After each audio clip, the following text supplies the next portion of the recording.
Since we're looking at Welcome to Caribbean Thought Lecture 6, since we I'm just talking generally here as we introduce the class, and I mentioned the point of the importance of talking about the US and America, looking at American history. When you study Caribbean thought, you have to also, in some ways, look at American history because and just so you know, the American Revolution leading to their independence from Britain, and how that also probably may have helped to influence the Haitian Revolution, and before that the French Revolution.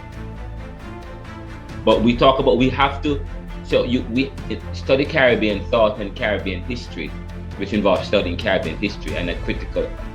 We have to look at American history and the American Revolution and what happened, because the American Revolution was very important, because America separated from Britain in 1776, 1775, 77, because they wanted to control their own interests, because there was a group of aristocrats who were, some people argue, were greedy, but they wanted to control their own interests, and they were seeing that all these monies are being sent back to the nobles, and there were more and more was being demanded of America, of the aristocrats in America, and so they wanted to separate. So part of the American Revolution and them securing their independence is part of the aristocrats and the noble and the wealthy class in the Americas, okay, who wanted to control the wealth and keep most of their wealth in America, and not share it with Britain. And so they separated from Britain. But of course, just so you know, beyond America, they got their independence and freedom from Britain, but they still continued with colonization. They still had slaves. And although slavery was abolished in 1833, and the Emancipation Act was reached much of the Caribbean in 1865, 66. Okay. 65, I believe. What happened was that America still continued with slavery. They still had slavery.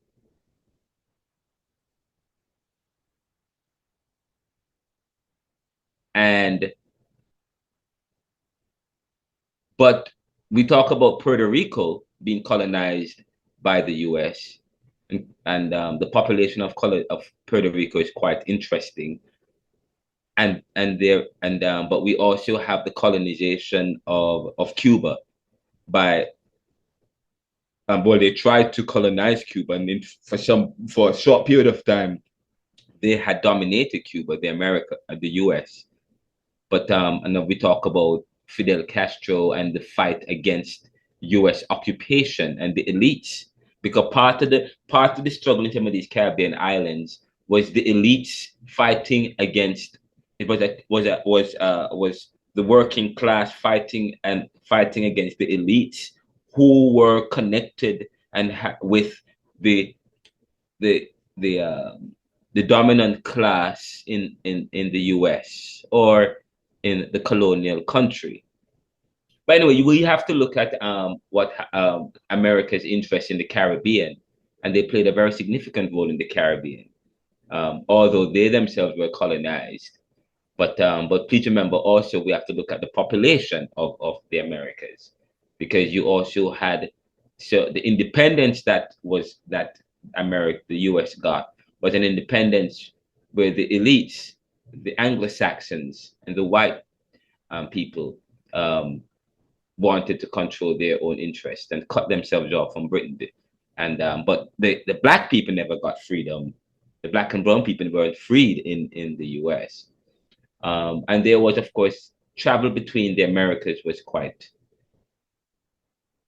busy. There was a lot of travel. There was a lot of people seeking freedom and some people went to the Caribbean. And when Haiti got their independence, many people made their way to Haiti. And even before that, during slavery in the 1700s, we you might hear of a very important figure, Dottie Bookman. Dottie Bookman is a very important figure um, in Caribbean history, and even in the Haitian Revolution, because Dottie Bookman, he was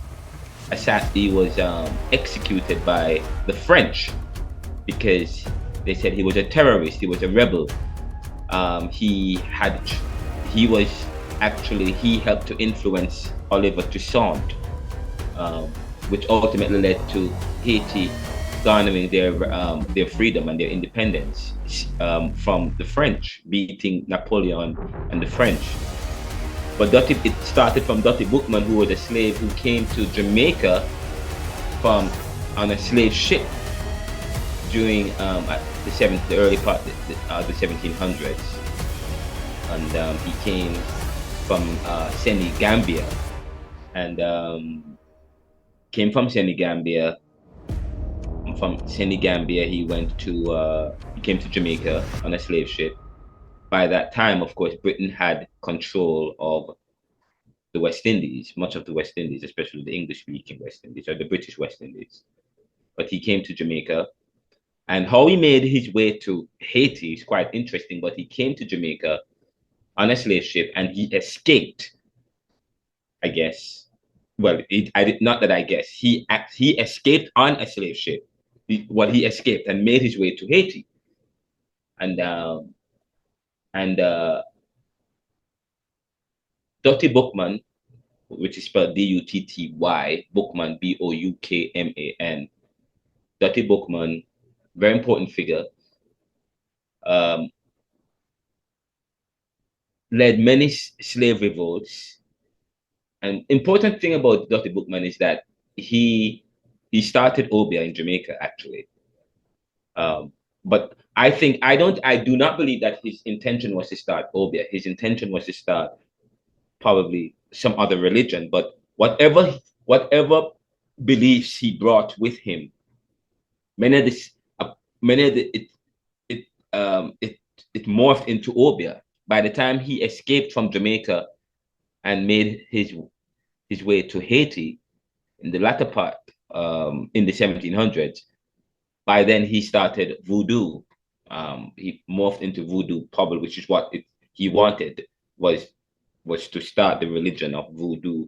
And if you study, if you look at Ghana or Togo, some of the traditions that some of the Afro-Caribbean, some of the African traditions, revivalism or voodoo or obia, some of that still persists today in some of the traditions, African traditions or practices that we have in the Caribbean, which comes from Ghana or Senegambia or Senegal, which is now you have Senegal, you have Gambia, you have Togo, sorry.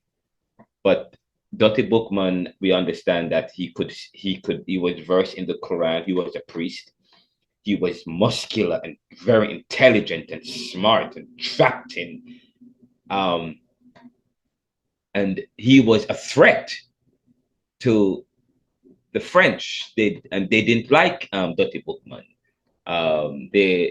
He was branded a terrorist, and he led many slave revolts. He was a priest. He started a group. He started the African traditions, that's religious traditions that early traditions that we have in Haiti and in Jamaica and whatever, and by extensions, other slaves that escaped from Haiti and Jamaica that went to Cuba and other parts of the Caribbean. Some of their traditions, some of their beliefs was syncretized into the traditions that they have in these countries, and in fact even how they practice their Christianity or their Catholicism. Some of it is inherited from some of these African traditions to a small extent. But but one of the things we know about Dottie Bookman, you thought that slaves weren't educated, but yes, he could read the Quran. So obviously, a lot of the slaves that came from Ghana, that came from Africa. Obviously, Africa, the African slaves, or the African people, sorry, before the transatlantic, before slavery, before the 1600s, what we know of is that they they were influenced by the Muslim traditions. They were exposed to the Quran. They could read the Quran, many of them, and Arabic languages. So obviously he could read, he could speak. Sir, you mean Yes, coming from Africa? yes, yes. Yes, Oh, yes, that is exactly, that was my reaction. Yes.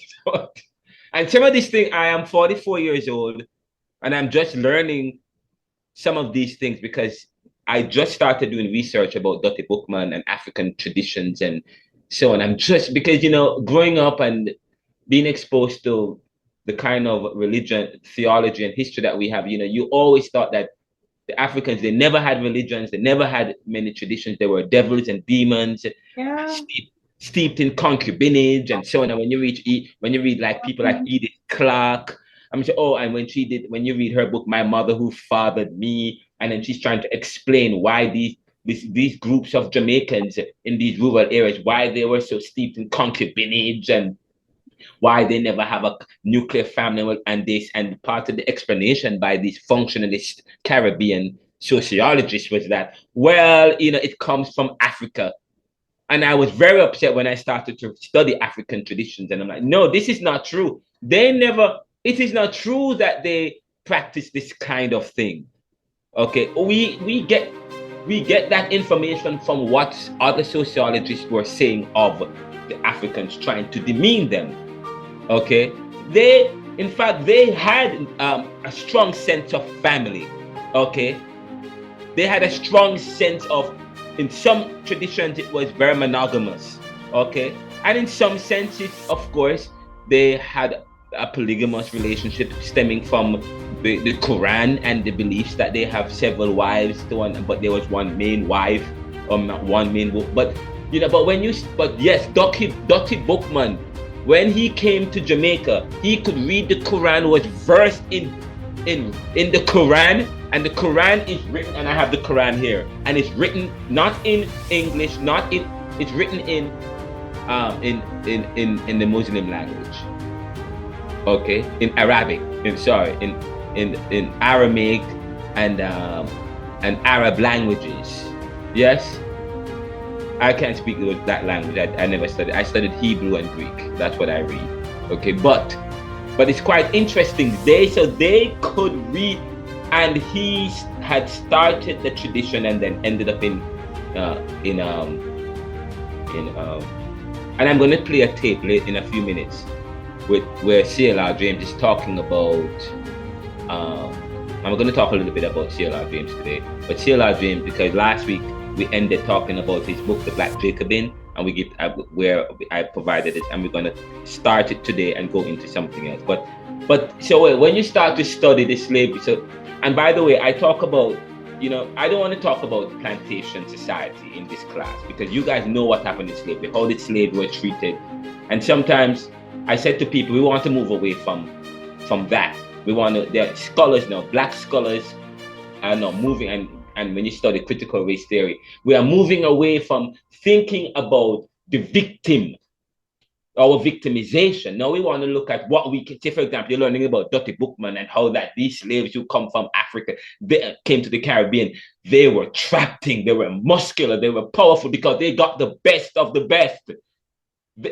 The slaves that came to the Caribbean, and when you read Walter Rodney's How Europe Underdeveloped Africa, part of the underdevelopment of Africa comes from also the development of the New World or the Americas or the Caribbean, because they wanted the best of the best. People couldn't come here. They couldn't survive the transatlantic. And by the way, I'm going to play a tape for you. Oh my God. I'm going to play something for you guys. Because when you start to study the Caribbean, and when you start to look at, I want, in the future, one of the things I want to do in the future, when I start to study Africology, I want to do a study of Caribbean genealogy and African genealogy, and to see if they're to look. That means we have to also know. I want to look at DNA of some of Arawakan Taino people, several Taino people, and DNA of historical Africans. Sir, African, yes. did you do yours? I haven't done mine yet, no, but I have a lot. I know a lot about my history and my background, stemming way back, because part of my heritage come from Scottish, part come from the Maroons. Okay, so yeah, so we'll talk. Okay, fine. I don't know you guys want to get into that, so maybe we can talk about that, because maybe you guys did some research, and we could share and see what you did. But some of you may not. But I believe I'm going to play this tape in a second, because there is some connection between. At some point, they said that the people in the Caribbean, the early people, the Taino people, in terms of their people don't know how they came to be settle there, but what usually happens in islands is that people normally wash up on islands. And when you start to study, they said that people 600 years apart were connected when you study DNAs, and farmers were washed up onto the Caribbean.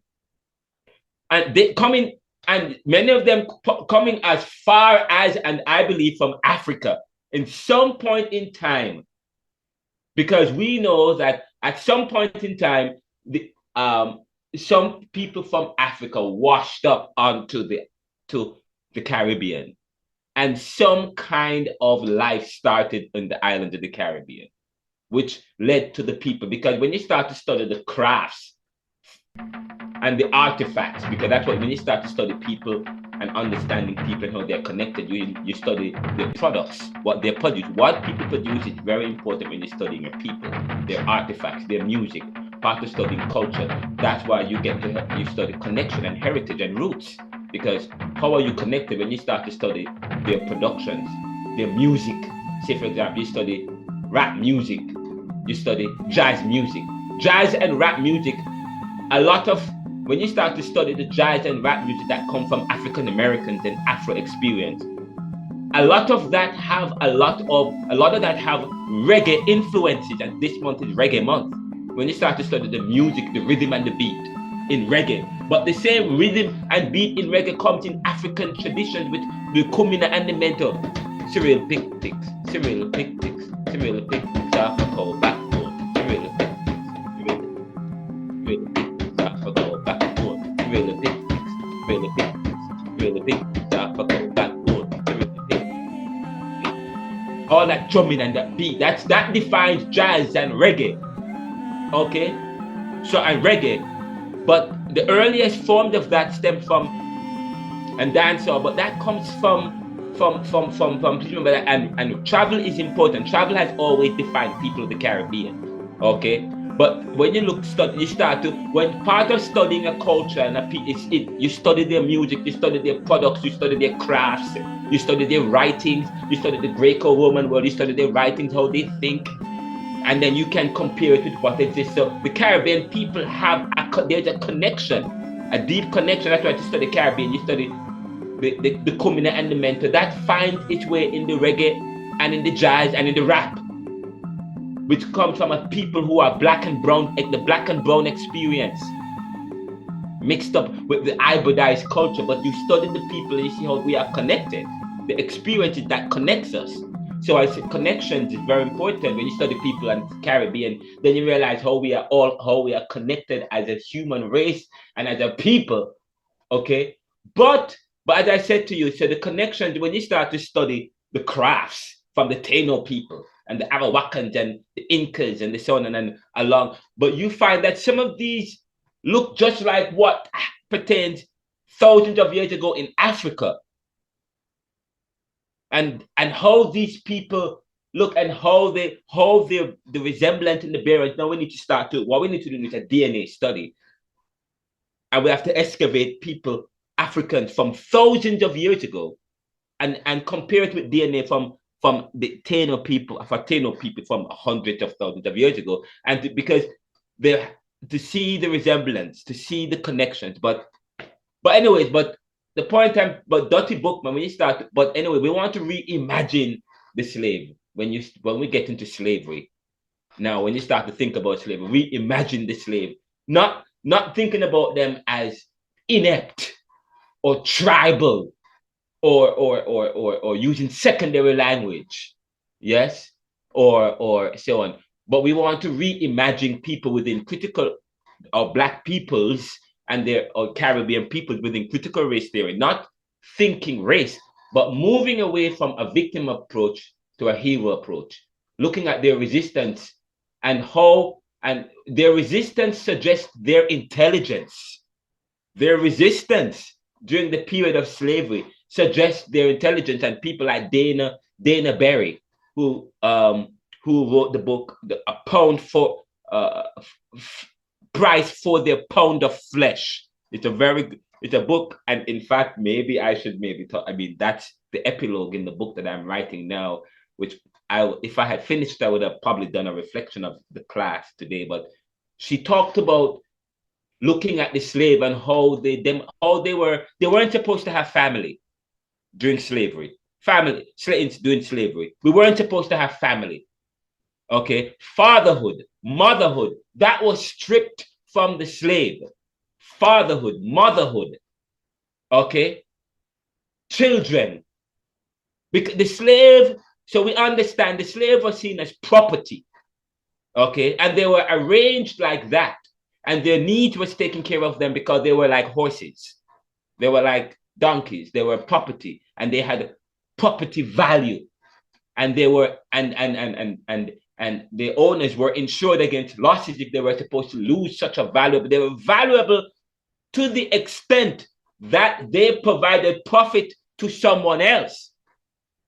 Okay, that's the only value, but not, they weren't. So the slaves, so that when the the Africans came to the New World, but they weren't seen as peoples, because by that time they came up with a botched theory that was on the back shelves of academia that justified races, and that some races, and the races from Africa were demons, the devils, and they couldn't talk, and then they had no religion or tongue, and then use that to say that they are property. And so but now we want to move away from that to consider the slave and their resistance as the fact they recognized their value. When you start to read Dana Berry's book and several Black scholars read how they now look at the transatlantic period and slavery, and look at their resistance, look at how they tried to preserve their family, their culture, their heritage. But I said, sometimes when you study Black people, when you try to study your heritage, and I've done this study asking the students in my class to trace their heritage, they sometimes have a problem going far back. It's as if there is no connection somewhere. There's a connection, so they make generalizations because there was a strategy to try to disconnect the slave from their personhood. When you Frantz Fanon in his book Black Skin, White Mask, and in The Wretched of the Earth, talks about colonization as the depersonalization, the stripping away of one's humanity. So colonization is about theft, but it also involves the depersonalization, the stripping away of a person's humanity, any value that they have, so that now you can justify and support the treatment that is meted out to a thing. So that was part of colonization. That's why Frantz Fanon, who is a psychologist, was okay, but also writing in terms of responding to the issue of colonialism, talks about the Black man and the Black woman and Black peoples, and the stripping away and the brainwashing. And that is why we talk about attitudes towards Afro-Caribbean beliefs, and how, and I said to you, growing up in Jamaica, I grew up with a disdain towards Afro-Caribbean beliefs, towards the things that come, my stuff, my things that emanate from me. I have I have, okay, my attitudes towards that, okay, I have I grew up in a culture that this day and that this, but we come from that same culture. And that speaks to such an ambivalence. That speaks to such to and that is and then we talk about the in the Caribbean, not just the Jamaican experience, the Caribbean and post-colonial experience, the products that we try to use and how our Caribbean culture and black culture is penetrated with this with cosmetics that now that try to change our look and change because of what that how we the slavery and how we were made to be and the brainwashing and stuff and this embrace of Eurocentric ideas and Eurocentric speech. And we look down, and if you can't talk, if you make a little mistake, go put the subject and you don't have subject verb agreement is a big problem because they create rubrics to help to normalize a kind of knowledge that Michel Foucault talks about in his postmodernism and post. Now you start to understand how important. Yes, people eschew intellectualism but yes, people like Gramsci talks about eschew intellectualism, but not in the sense, but he is against intellectualism in terms of a status quo. But we create it so that we can continue a kind of the status quo and privilege in society.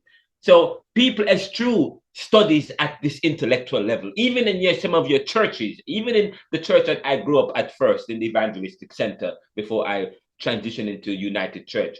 They eschew going to seminaries and stuff. Some people eschew that.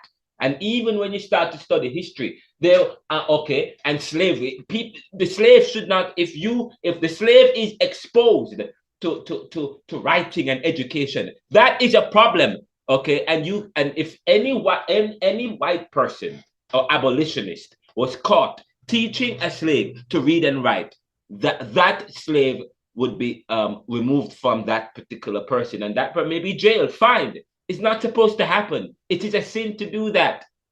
But I mean, anyways, but this is quite powerful. That's why I say it is very important for us to now start to study and to think critically about ourselves, about what we know, about what we have.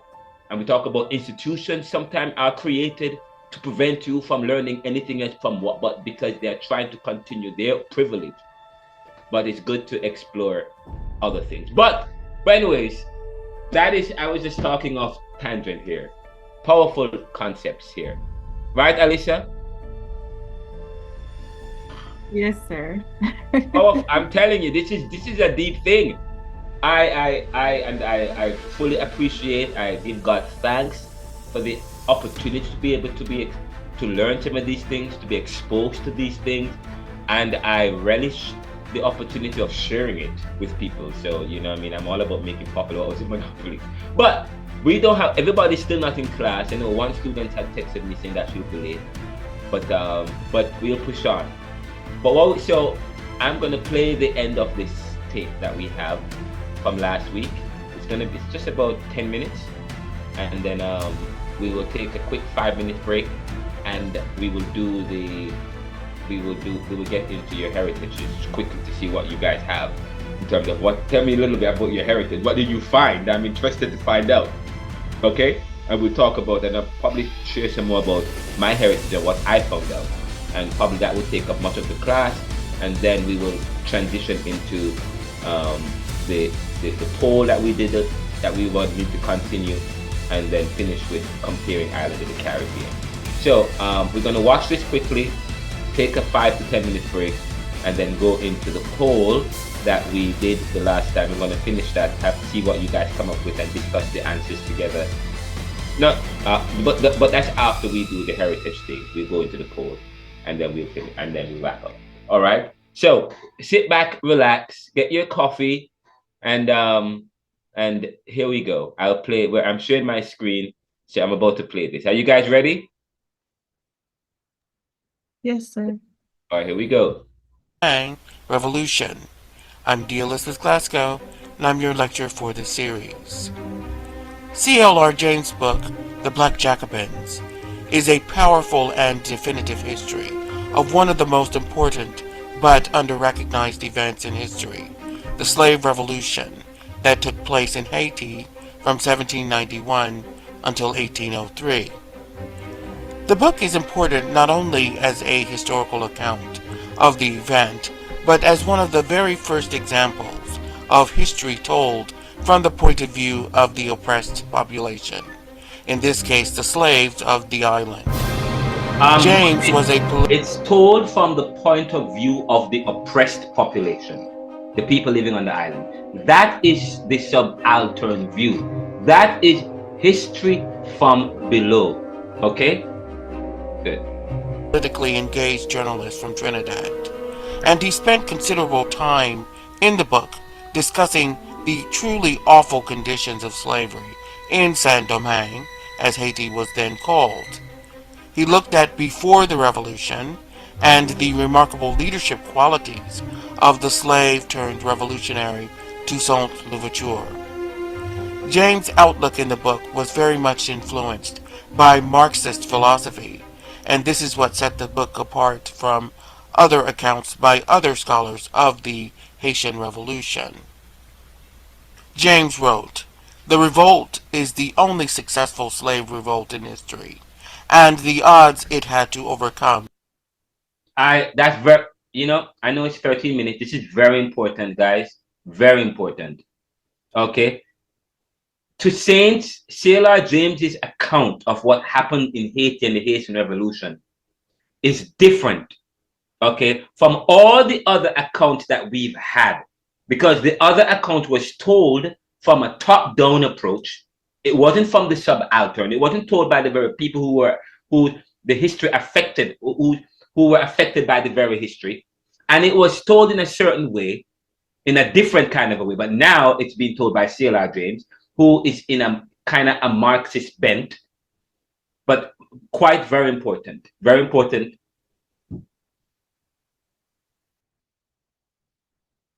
Is evidence of the magnitude of the interest. James wrote, "The revolt is the only successful part from other accounts influenced by Marxist philosophy, and this is what set the book apart from other accounts by other scholars of the Haitian Revolution." James wrote, "The revolt is the only successful slave revolt in history, and the odds it had to overcome is evidence of the magnitude of the interests that were involved." Beyond the bottom-up history, that is, history told from the perspective of the marginalized rather than those of the elite status or politically influential members of society, readers of the Black Jacobins will gain a greater understanding of the political dynamics of the late 18th century. Now, this includes not only the events in Saint-Domingue, but the influence of the revolutions that took place in both America and France, and the key role that slavery played in these politics. When you're looking at a book like The Black Jacobin, you will be able to gain a fuller appreciation of the truly barbaric practice and the nature of the economies that were built from that practice of slavery. Now, the book is a radical work, and so it will appeal to readers who lean towards revolutionary politics, but it is also a work that is very engaging to a wider audience. So let's look at the work in the context of how it was written. The book, The Black Jacobins, is an example of what is called history from below. Now, although the term itself denotes works of history told from the perspective of people of low social and economic status, it was only used by historians long after The Black Jacobins was published in 1938. James' book was one of several works that inspired the field of subaltern or post-colonial studies. Here, historians from the branches of social inquiry, which deal with the various legacies of the colonial period, write history from the point of view of the subalterns being those groups that have been excluded from traditional power structures and opportunities, like slaves and peasants. James's approach to history, and indeed the whole of the subaltern school, cannot be understood without appreciating the works of Karl Marx, whose idea of history was shaped by the German philosopher Hegel's notion of the dialectic. a word that denotes the tension created between an idea or concept and the reactions that rise up in opposition to it. This antithesis eventually leads to a kind of synthesis, a fusion of the two ideas. Karl Marx built on this idea of the dialectic to develop his notion of historical materialism, where history is pushed forward by economic forces. The word materialism here should not be confused with its contemporary meaning, which is a focus on material possessions. Rather, Marx believed that the driving force of history was how the means of production, or the tools and resources used to produce goods and services, how those are owned and organized in any society. For example, in a capitalist society, most economic activity is in private hands, and businesses act in a way that promotes the profits and interests of their owners. As Marx wrote in the German Ideology, this mode of production must not be considered simply as being the production of the physical existence of the individuals. Rather, it is a definite form of activity of these individuals, a definite form of expressing their life, a definite mode of life on their part. As individuals express their life, so they are. He went on to write, We're almost wrapping up. We finished. We won't go beyond 6:15. What I'll do is we'll pick up with this video in what time is it now? Because it's 6:05. We started a bit late, so and it's a very good video because I wanted to make a point about this. Very important point. You guys can interact with it in your interaction papers if you want. But this is important because we talk about production. And Marx look at the when you look at a society, when you study society, you ask the question, in whose interest? And when you study the society, you can study the production, how the society is arranged, how the society is arranged around its production. Who produces what and who is not producing what? Okay, what are the gains of the production? When you compare the global north and the global south or the Caribbean, as again, we talk about in the global south, in Jamaica, okay, in Jamaica or the global south, the Jamaica or the global south, the production, their specialization in the global north is more, but it's more around the raw material. Say, for example, let's look at bauxite. Okay, we are more we focus the Caribbean, Jamaica, where they focus on extracting the bauxite, okay, extracting the raw material, and then we send it to the global north for them to refine it and for the finishing it, and then they sell it back to us for how much money do we get from the raw material? First of all, we don't have that. I am making a very important point, actually, and I hope you guys are understanding. I said again, when you study societies, when you study societies, you ask in whose interest. Very important. When you read people like Karl Marx or Adam Smith or so on, I mean, today people have no time to read history, but history is important because you learn from history, and you don't want. Sometimes you learn. It's important to learn from history so that you don't make the same mistakes. But it's important. Okay, so history is important. And as I said to you, Immanuel Kant says history is a result of the varieties of human natures and circumstances. And when you look at history, and by the way, recently the Prime Minister of Jamaica talked about crime and violence and their ability to bring violence. But I want to actually make a point about that and I tweeted something to that effect. But before that, he talked about the importance of making sacrifices for the future. And I said, and he said, making sacrifices for the future. In other words, So in other words, how we spend, in terms of how Jamaica spend now, we can't just spend wantonly. We have to put money aside for the future. That is important. That is important. And in terms of, and I said, and I responded to the Prime Minister's tweet or comment, saying that I have said that in the book Neoliberal Globalization, in terms, in a more deeper study and reflection, looking at looking at the economic history of Jamaica, and by extension the Caribbean and the global South, saying that not only have the Caribbean suffered from a lack of unity, not only have the Caribbean lost sight in the move towards securing and garnering their independence, the Caribbean and the countries of the global South lost sight of, yes, they were weak need and they lacked vision, and lost sight of what was coming in the future. We talk about dramatic irony. When you watch it, what is dramatic irony? You're watching a movie and one of the main protagonists or the main characters, or one of it is a scene where somebody's about to enter another room and the gunman is in that other room with a gun waiting. You, the audience, you know that the gunman is there. But the actor on the screen, he doesn't know that the gunman is there.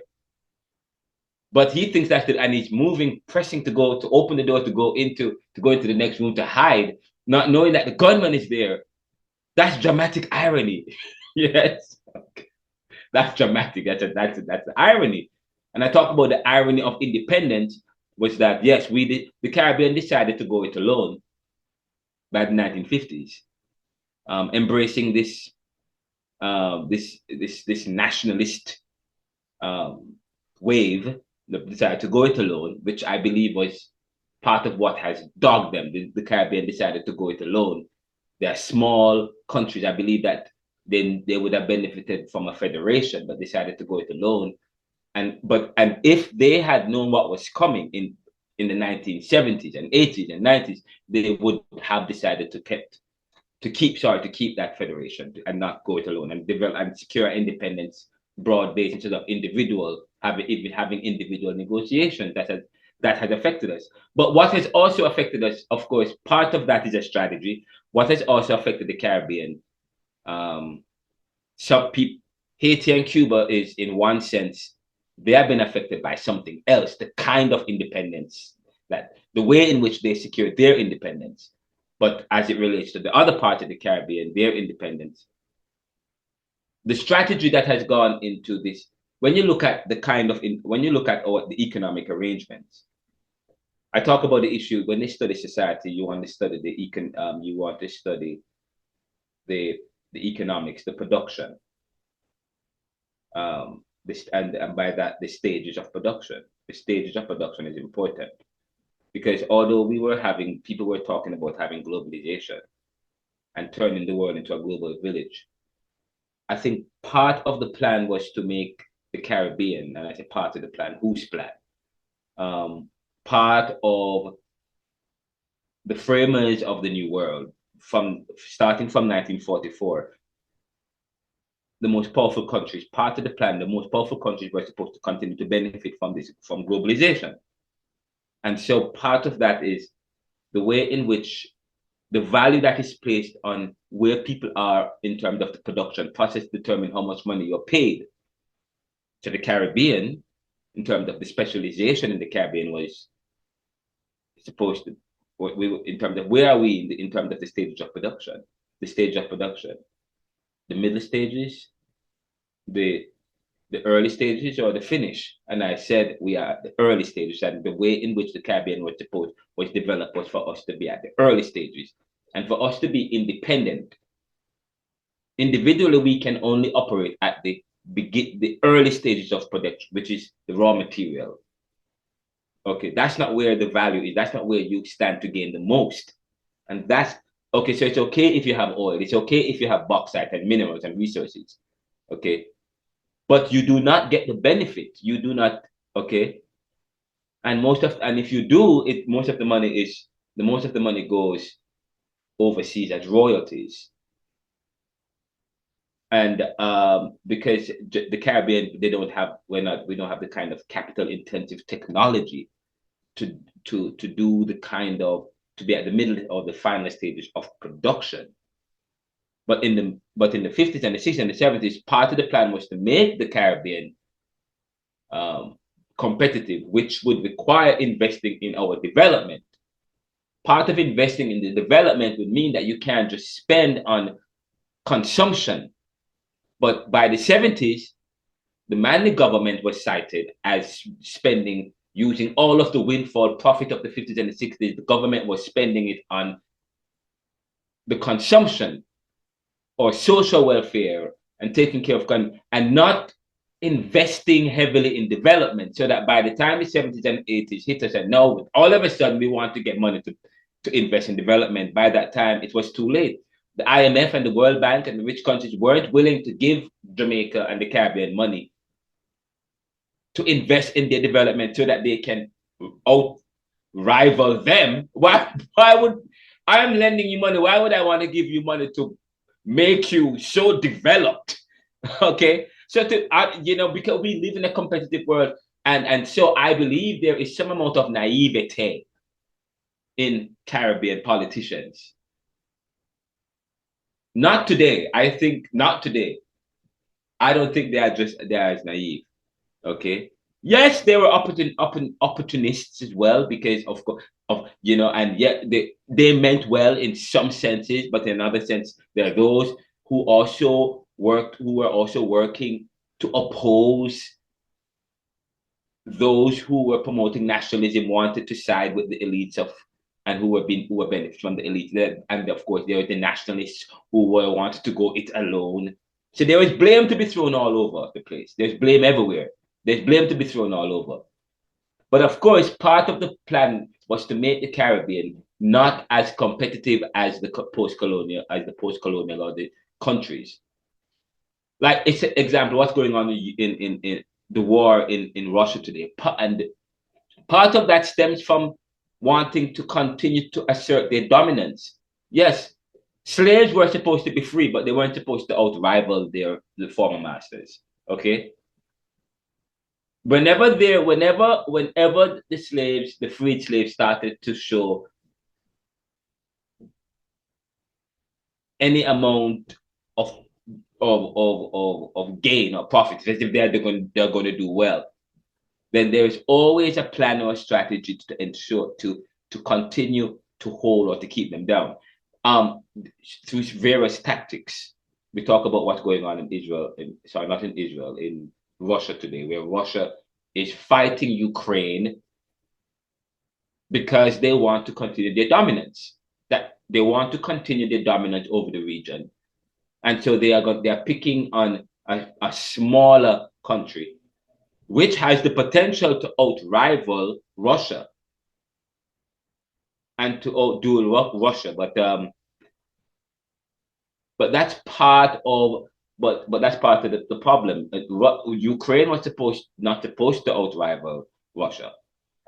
Black people weren't supposed to outdo the other countries. So that's part of when you study. So what is the stage of production in the Caribbean? So that's the point I was making right here. But let's continue. I don't want to belabor the point. Have the technology to turn the aluminium, the bauxite into aluminium, and the minerals, the finish, one. Okay, and two, and we don't have the capital, and we were not developed, and we weren't developed in a way to develop our capacity to be able to do that.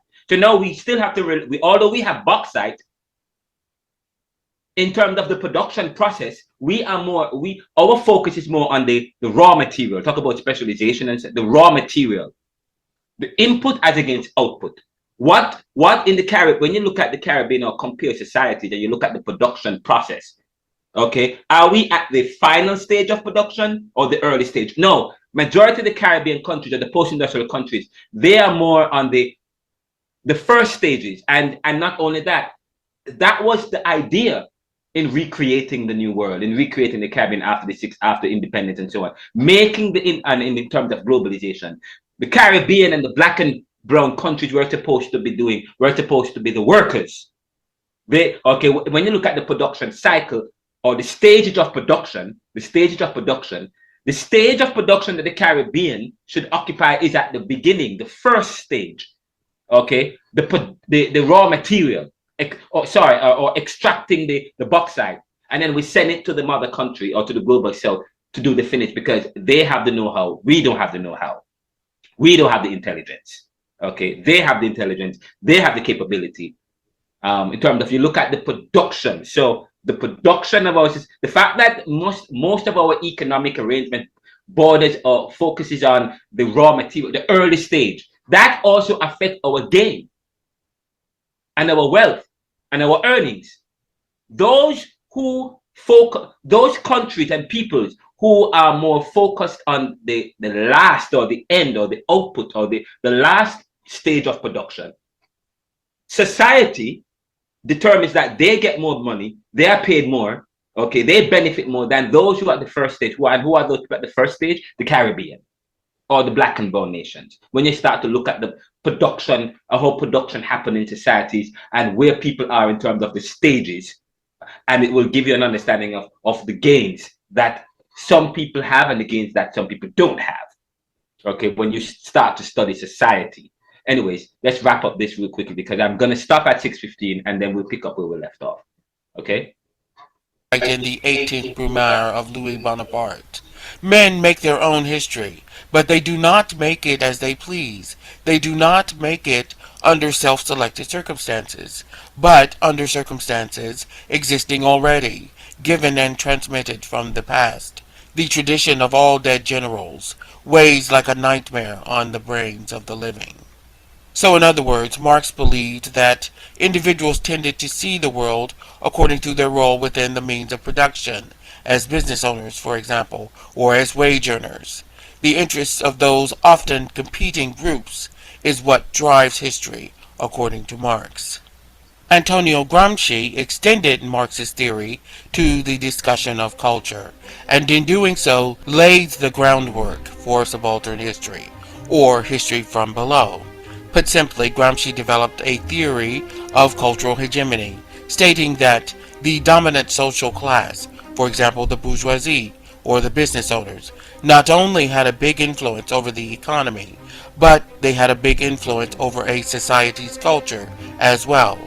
Gramsci believed that the creation of an alternative or proletarian culture, that is, a culture of the workers promoting revolutionary ideas, that these were necessary for the overthrow of capitalism and the rise of the communist state. So to some extent, this is also the goal of subaltern studies, of which the Black Jacobins plays a very early part. Subaltern studies represent the history of groups excluded from the dominant culture. While James was strongly influenced by a Marxist approach to history, the Black Jacobins is not rooted in any particular academic school or debate. Rather, it emerged from the tense political environment of the late 1930s. C.L.R. James was a keen observer of both political events and cultural developments, and there is some evidence that the author was inspired by his immediate surroundings in London while he was writing The Black Jacobins. In The Black Jacobins, C.L.R. James asks a central question: how did a group of uneducated slaves in what is today Haiti successfully overthrow their colonial masters and defeat the invasions that followed from France, from Britain, and from Spain?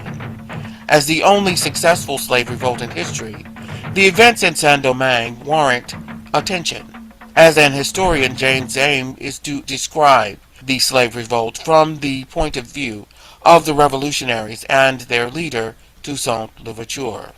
Throughout James's historical investigations, he is asking another question as well. What is the nature of revolution? And what are the conditions in which the proletariat, or the workers, can overthrow those responsible for their oppression? Although James does not explicitly frame his discussion in these terms, his political viewpoint informs his discussion of history. James's Marxist beliefs also place the book squarely in the heart of the political conflicts of the late 1930s. As he writes, the violent conflicts of our age enable our practiced vision to see into the very bones of previous revolutions more easily than heretofore. He refers to the violent upheavals going on across Europe at the time, the eve of World War II. He notes the revolts held by the fascist leader in Spain when he writes of Franco's heavy artillery, and refers to the mass repression in the Soviet Union when he writes of the rattle of Stalin's firing squads. Such is our age, and this book is of it, with something of the fever then and the fret. He writes in The Black Jacobins, the writer has sought not only to analyze, but to demonstrate in their movement the economic forces of the age, their molding of society and politics, of men in the mass and individual men, the powerful reaction of these on their environment at one of those rare moments when society is at boiling point and therefore fluid. As a work of history, The Black Jacobins builds upon previous works on the Revolution in Saint-Domingue and the conditions there more generally, much of it published in French. These works include scholarly histories, first-person accounts, official archives, and travel books. James provides an annotated bibliography of these works in the book, in which he writes, despite the importance and interest of the subject, it was for long difficult to find in English or French a comprehensive treatment of the Saint-Domingue Revolution. Both in insight and objectivity, the Haitian writers are easily the best. James draws on a long list of sources, notably Colonel Henri de Poyon Belize, and his history of 1899, Histoire militaire de la Révolution de Saint-Domingue, or a military history of the Revolution of San Domingo. James writes of this book, this is the official French account. Poyon misunderstands the whole campaign, both the offensive plan of Leclerc and the defensive plan of Toussaint. There is no limit to the brazenness of these imperialist historians. Despite disagreeing with Poyon's version of history, James finds the historian to be a careful scholarly writer, and is able to build on Poyon's work. This is a theme in James's work. Though he frequently disagrees with the work of scholars who went before him, he finds that he can use their work in his own. In an important way, James's history of the Haitian Revolution builds on the work of the scholars of another revolt that started barely 2 years earlier, the French Revolution. As he notes in The Black Jacobins, it is impossible to understand the Saint-Domingue Revolution unless it is studied in close relationship with the Revolution in France. Fortunately, the French historical school of the French Revolution is one of the greatest historical schools of Western civilization. James lists in the book several French historians who inspired his own study of the Haitian Revolution. They exposed the economic foundations of the French Revolution. They wrote about the personalities of the main actors and covered the politics of the period. James credits these influences in the book on the Haitian Revolution. I have sought all through to show the direct influence of the French Revolution on events and leading personalities in Saint-Domingue. It appears from James's biography that the awareness of and interest in this history was sparked when he moved to Europe in the 1930s. In that sense, the intellectual basis of the work is James's attempt to unify his understanding of West Indian culture, that is, the culture of the islands of the Caribbean Sea, and history with the debates over history and politics going on at the time in England and France. So in other words, James was very much influenced by historians of the French Revolution when he wrote The Black Jacobins. This is D. Elizabeth Glasgow.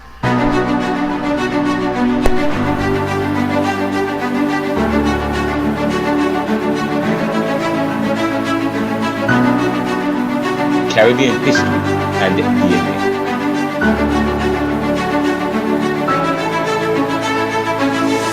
Caribbean history and DNA.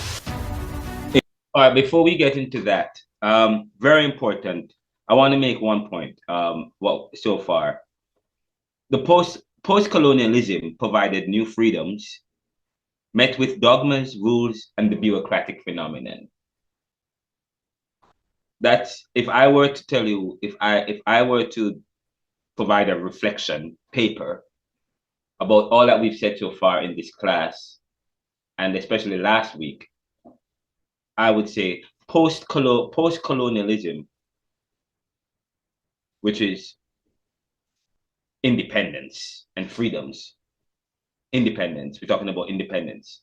Post-colonialism provided what? New freedoms, new freedoms, new freedoms. Met with dogmas, rules, and the bureaucratic phenomenon. Let me say this again. Post-colonialism provided new freedoms. Post-colonialism, independence, provided new freedoms. Met with dogmas, rules, and the bureaucratic phenomenon. We call this the irony of independence. Yes, we call it the irony of independence, the irony of freedom. Okay, it's the same thing as saying where, let me open my screen. Frantz Fanon, in his book Wretched of the Earth, I think I was Frantz Fanon in the Wretched of the Earth.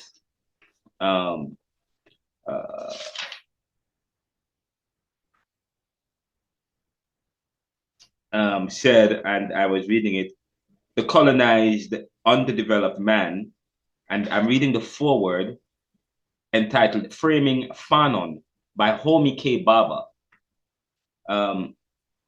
According to Homi Bhabha, speaking of, who is quoting, Homi Bhabha is here quoting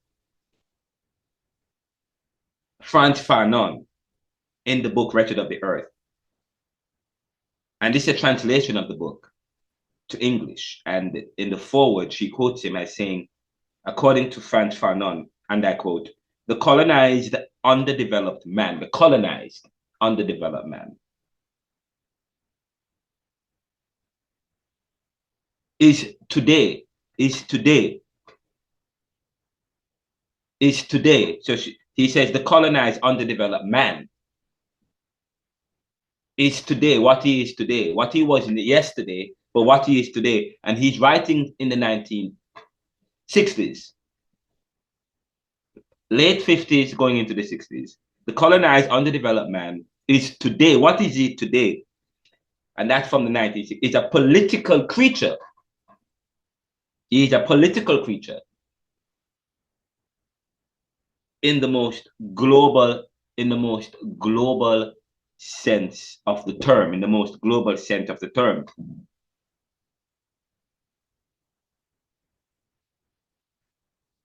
Fanon writes in The Wretched of the Earth, and it is my purpose almost half a century later to ask, what might be saved from Fanon's ethics and politics of decolonization,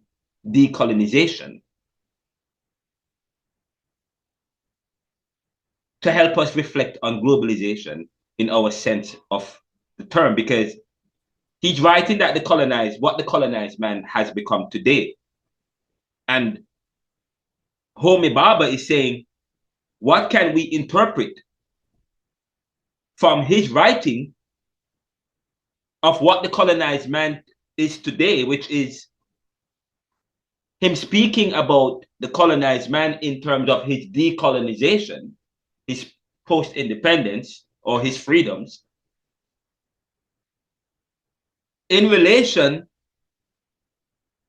to globalization. And I'm going to say, even not just globalization, neoliberal globalization. It's not just globalization, because nothing is wrong with globalization. Where goods and services cross borders.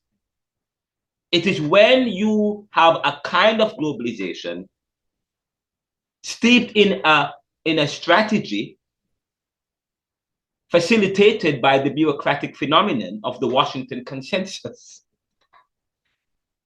Why is it that nobody's stopping me? Sir, what the heavens are you talking about? What are you talking about? Oh my God, Washington consented bureaucratic phenomenon. Hopefully you guys have bought the book or have access to the book.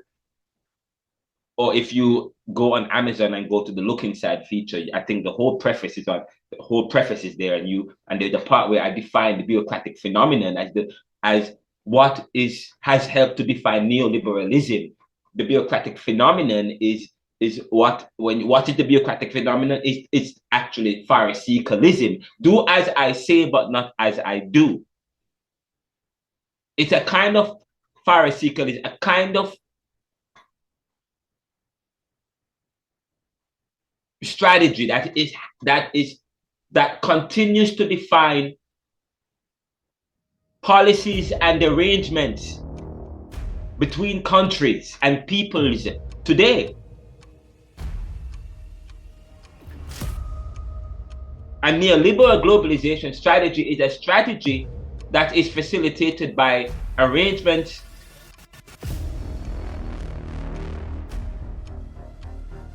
perpetuated and administered by institutions such as the WTO and the IMF and the IMDb and so on and so forth, and the international, the ICC, so on and so forth. Institutions. The bureaucratic phenomenon is steeped in bureaucratism. In the bureaucratic phenomenon, but which is duplicitous in a sense. Because what is bureaucratic phenomenon? It is one that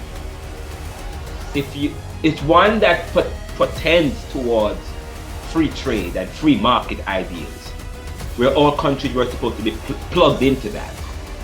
It's supposed to liberalize their economies to allow for free trade. Where countries can't take advantage of, can't have unfair advantages over others by subsidizing their local economy, getting rid of unions and barriers that allows for penetration. But what happened is that some countries were locked into the agreement, but others were above it. Like what we have in society today. Some people feel as though they are above the laws. Prime Minister P.J. Patterson talked about the law is not a shackle. The law is not a shackle. Okay? The law is not a shackle. And some people feel as though it's not a shackle. It's only for some people. It's only for some people and some societies, or certain societies. That's what we're talking about. So here we have agreements. Say, for example, the Caribbean. The Caribbean, they are locked in an agreement where, okay, we can't subsidize our farmers and so on. I'm going to play the video Life and Death that talks about that, this bureaucratic phenomenon. But anyway, so globalization meets this nationalist ideal of the nation. This nationalist ideal of the nation. Fanon writes in Merchant of the Earth, and it is my purpose almost half a century later to ask, what might be saved from Fanon's ethics and politics of decolonization or nationalization to reflect on globalization? Because that's the irony of this freedom that we're talking about. Because there's a conflict here. Countries, here we are having free national. So the point is, post-colonialism provided new freedom with what met with dogmas, because globalization was met for certain rules. WTO created rules that all countries signed to. Okay, so we talk about post-colonialism provided new freedoms met with dogmas, rules, and the bureaucratic phenomenon. Certain rules that Caribbean countries should not have subscribed to, given their size, given their new freedoms, their vulnerabilities.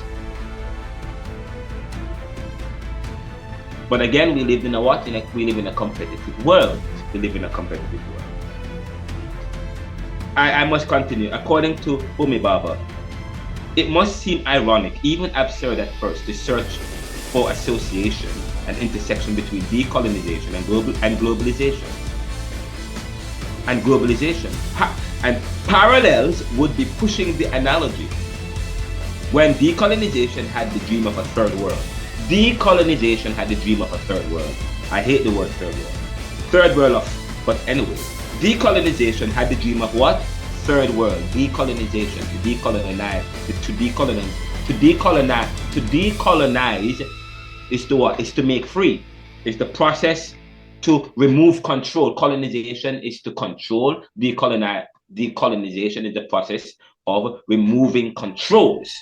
Yes, moving towards independence. So it must seem ironic, even absurd at first, to search for association and intersection between decolonization and globalization. Parallels would be pushing the analogy when decolonization had the dream of a third world of free post-colonial nations firmly on its horizon, whereas globalization gazes at the nation, through the back mirror as it speeds towards the strategic nationalization of state sovereignty. It speeds towards the strategic denationalization of state sovereignty. This is quite interesting. So globalization does what? It does the opposite of what these nationalist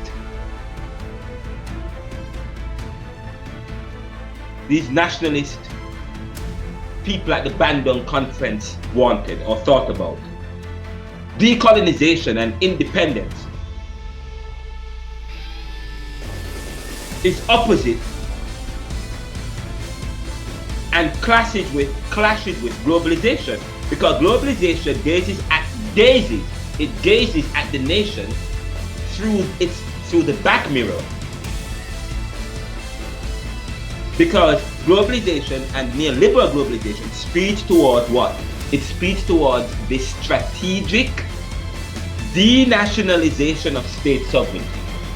Globalization opposes state sovereignty, but these nationalists, these people looking for an independent nation in the 1950s and so on, they are looking for a third world nation that was national, that was independent and sovereign. But they little did they know what was happening.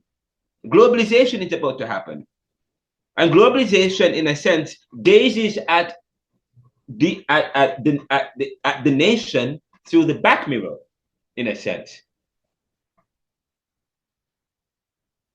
because because globalization is speeding towards strategic denationalization, pulling down barriers, pulling down state sovereignty. It involves opening penetration. Okay, denationalization of state sovereignty. So here is it that they are trying to create sovereign states, but here they are met in a world that's now becoming global, which opposes state sovereignty. But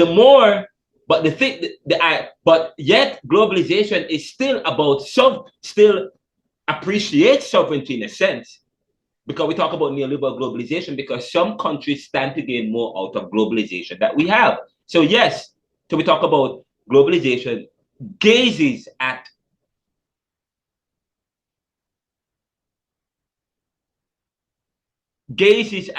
the idea of the nation and decolonization through its back mirror. Because yes, globalization is about the crossing of the borders. But yet the kind of globalization that seeks towards denationalization of sovereign states is one where some countries still was operating based on what is in its own interest and to become the best and to be the best. And there are those who wanted to gain the most out of globalization. So the most powerful countries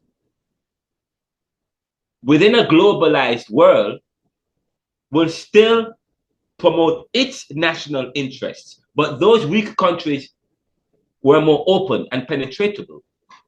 So this is a powerful point. Talk about the irony of globalization, of independence. But the point I'm making again, post-colonialism provided new freedoms met with dogmas, rules, and the bureaucratic phenomenon. And again, Franz Fanon talks about the colonial, the colonized man is a political creature, is today a political creature in every sense of the word. So therefore, yes, the colonized, underdeveloped man is today a political creature in the global sense of the word, because of this irony of denationalization, which meets globalization, the neoliberal globalization, where the post-colonialism provided new dogmas met with rules, provided new freedom met with rules and dogmas and the bureaucratic phenomenon. So those are some of the things that you may want to consider. Now, one of the questions that was raised from the video that we played, from what, as we talk about the Black Jacobins, C.L.R James wrote, from Trinidad, wrote the book about Haiti. Isn't that interesting? Here we have a Haitian writing a book about, a Trinidadian writing a book about Haiti, to show how connected the region is and how passionate we are about each other's. I don't know if we're passionate now, but how passionate. I mean, there was a time when Jamaicans were opposed to Haitians coming to the border, yet still we were looking to go out of the country. But anyways, there was a point I want to push back a little bit about. I want to push back and I want to critique C.L.R James' book, The Black Jacobins. I want to critique this analysis. There are people who glorify, okay, Haiti is the first country, Haiti is the first country to get independent, colonized country to get independence. So had the first successful slave revolt in Haiti. Haiti had the first successful slave revolt and the only successful slave revolt leading to their independence. But was it successful? No, was it successful? That's my question. Because Haiti today is still struggling. Haiti today is still struggling with independence. In fact, we have a petition right now that's ongoing, talking about advocating for the Haitian, advocating for a Haitian-led solution to their crisis, because right now they do not have a democratic nation. They have a nation who is led or who is governed by someone who is installed by people outside of Haiti, led by a group of countries that govern Haiti: Brazil, Canada, to some extent, France, and the US. Okay? So, and not only that, then when you start to delve into Haitian history, you say that, well, they got independence, but their independence their independence wasn't recognized internationally. France didn't recognize it. Of course, France would not recognize their independence when they got it in 1803 or 1804. The US didn't recognize their independence. The UK, nobody recognized their independence. And of course, it was not in their it would not have been in the interest of these other powerful countries to recognize their independence anyways, because it would then send a message to other countries. It would provide the fuel for other slave revolts. So of course they wouldn't do that. Haiti, and of course, and France forced Haiti to pay millions or billions of dollars, what it was, billions of dollars then. I think 90 billion or something like that, 94 million. But it's somewhere I did a class talking about this. I can't remember the exact figure, but it was millions of dollars. At that time, it would be considered billions. But Haiti was forced to pay millions of dollars, which created a debt. Okay, a debt. They had to pay this debt in order for their freedoms to, so yes, they were free, but they weren't really free, because it wasn't until they were able to pay off this debt to France before their independence was recognized. Not until about what, in the 1900s, 1940s or thereabout, that Haiti was able to pay the debt to France, to finish pay the debt. But for years they were indebted to France, and of course, and for years there was penetration from the U.S. and other international countries into, and peoples in the international regime into Haiti, and even up to today, Haiti is struggling. So of course you wonder,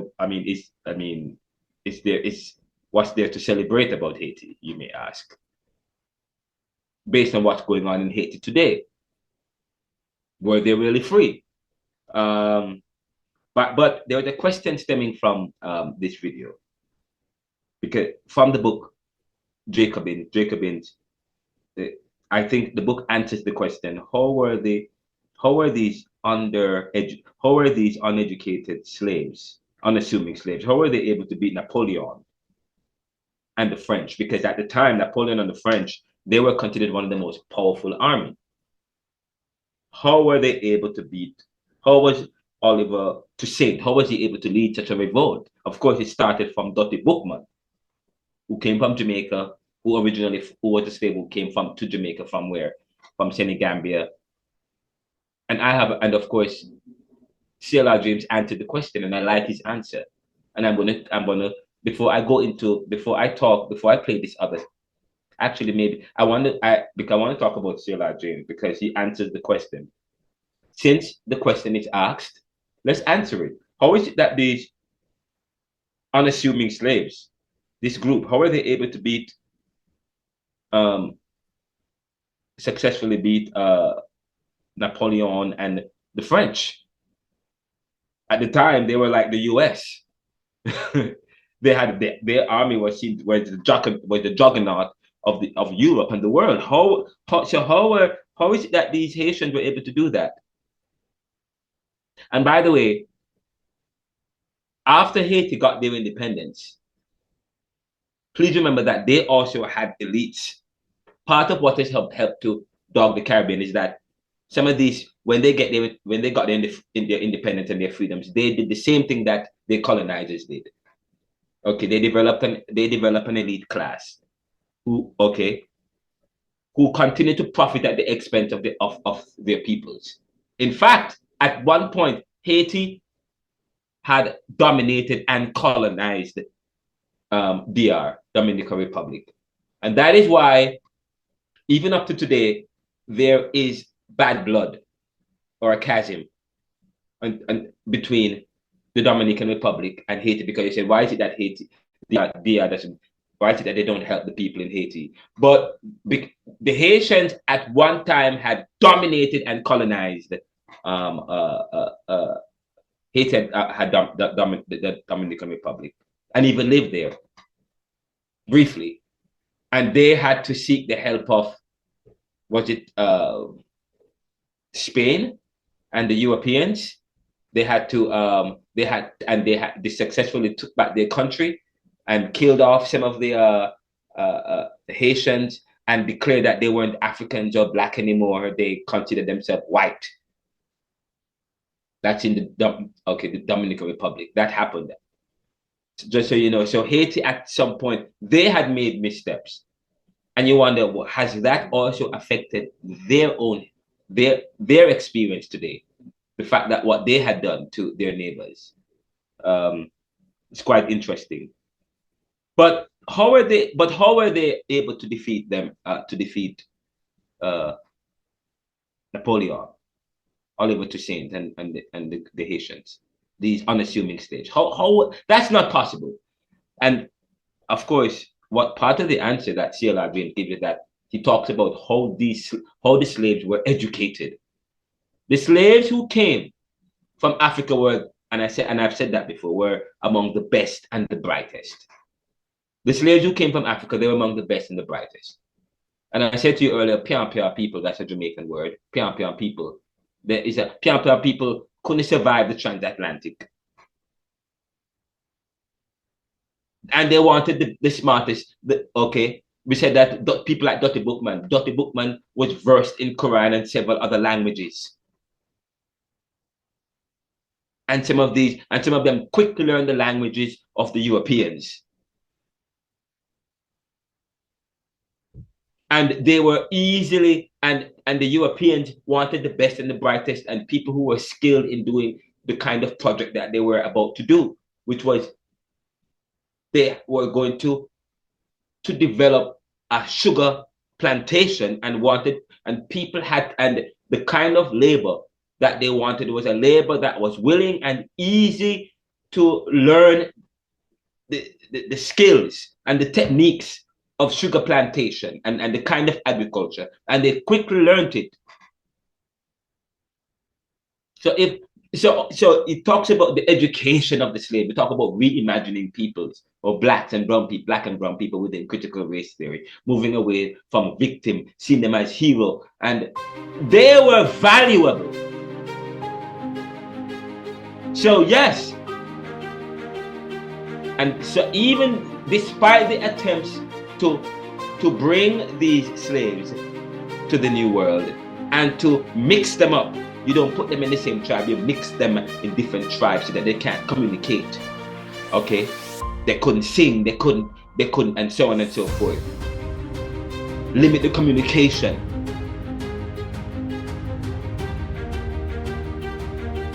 So as to mitigate any resistance. But the fact that they were still able to come and coalesce and to organize, and they quickly learned plantation technology and skills and technique, quickly learned it.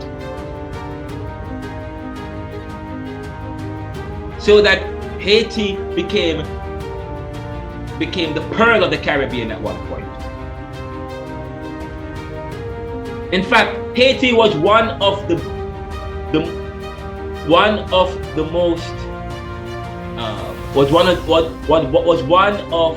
best and most unique and precious colony to the French. It was a very important port, very important colony.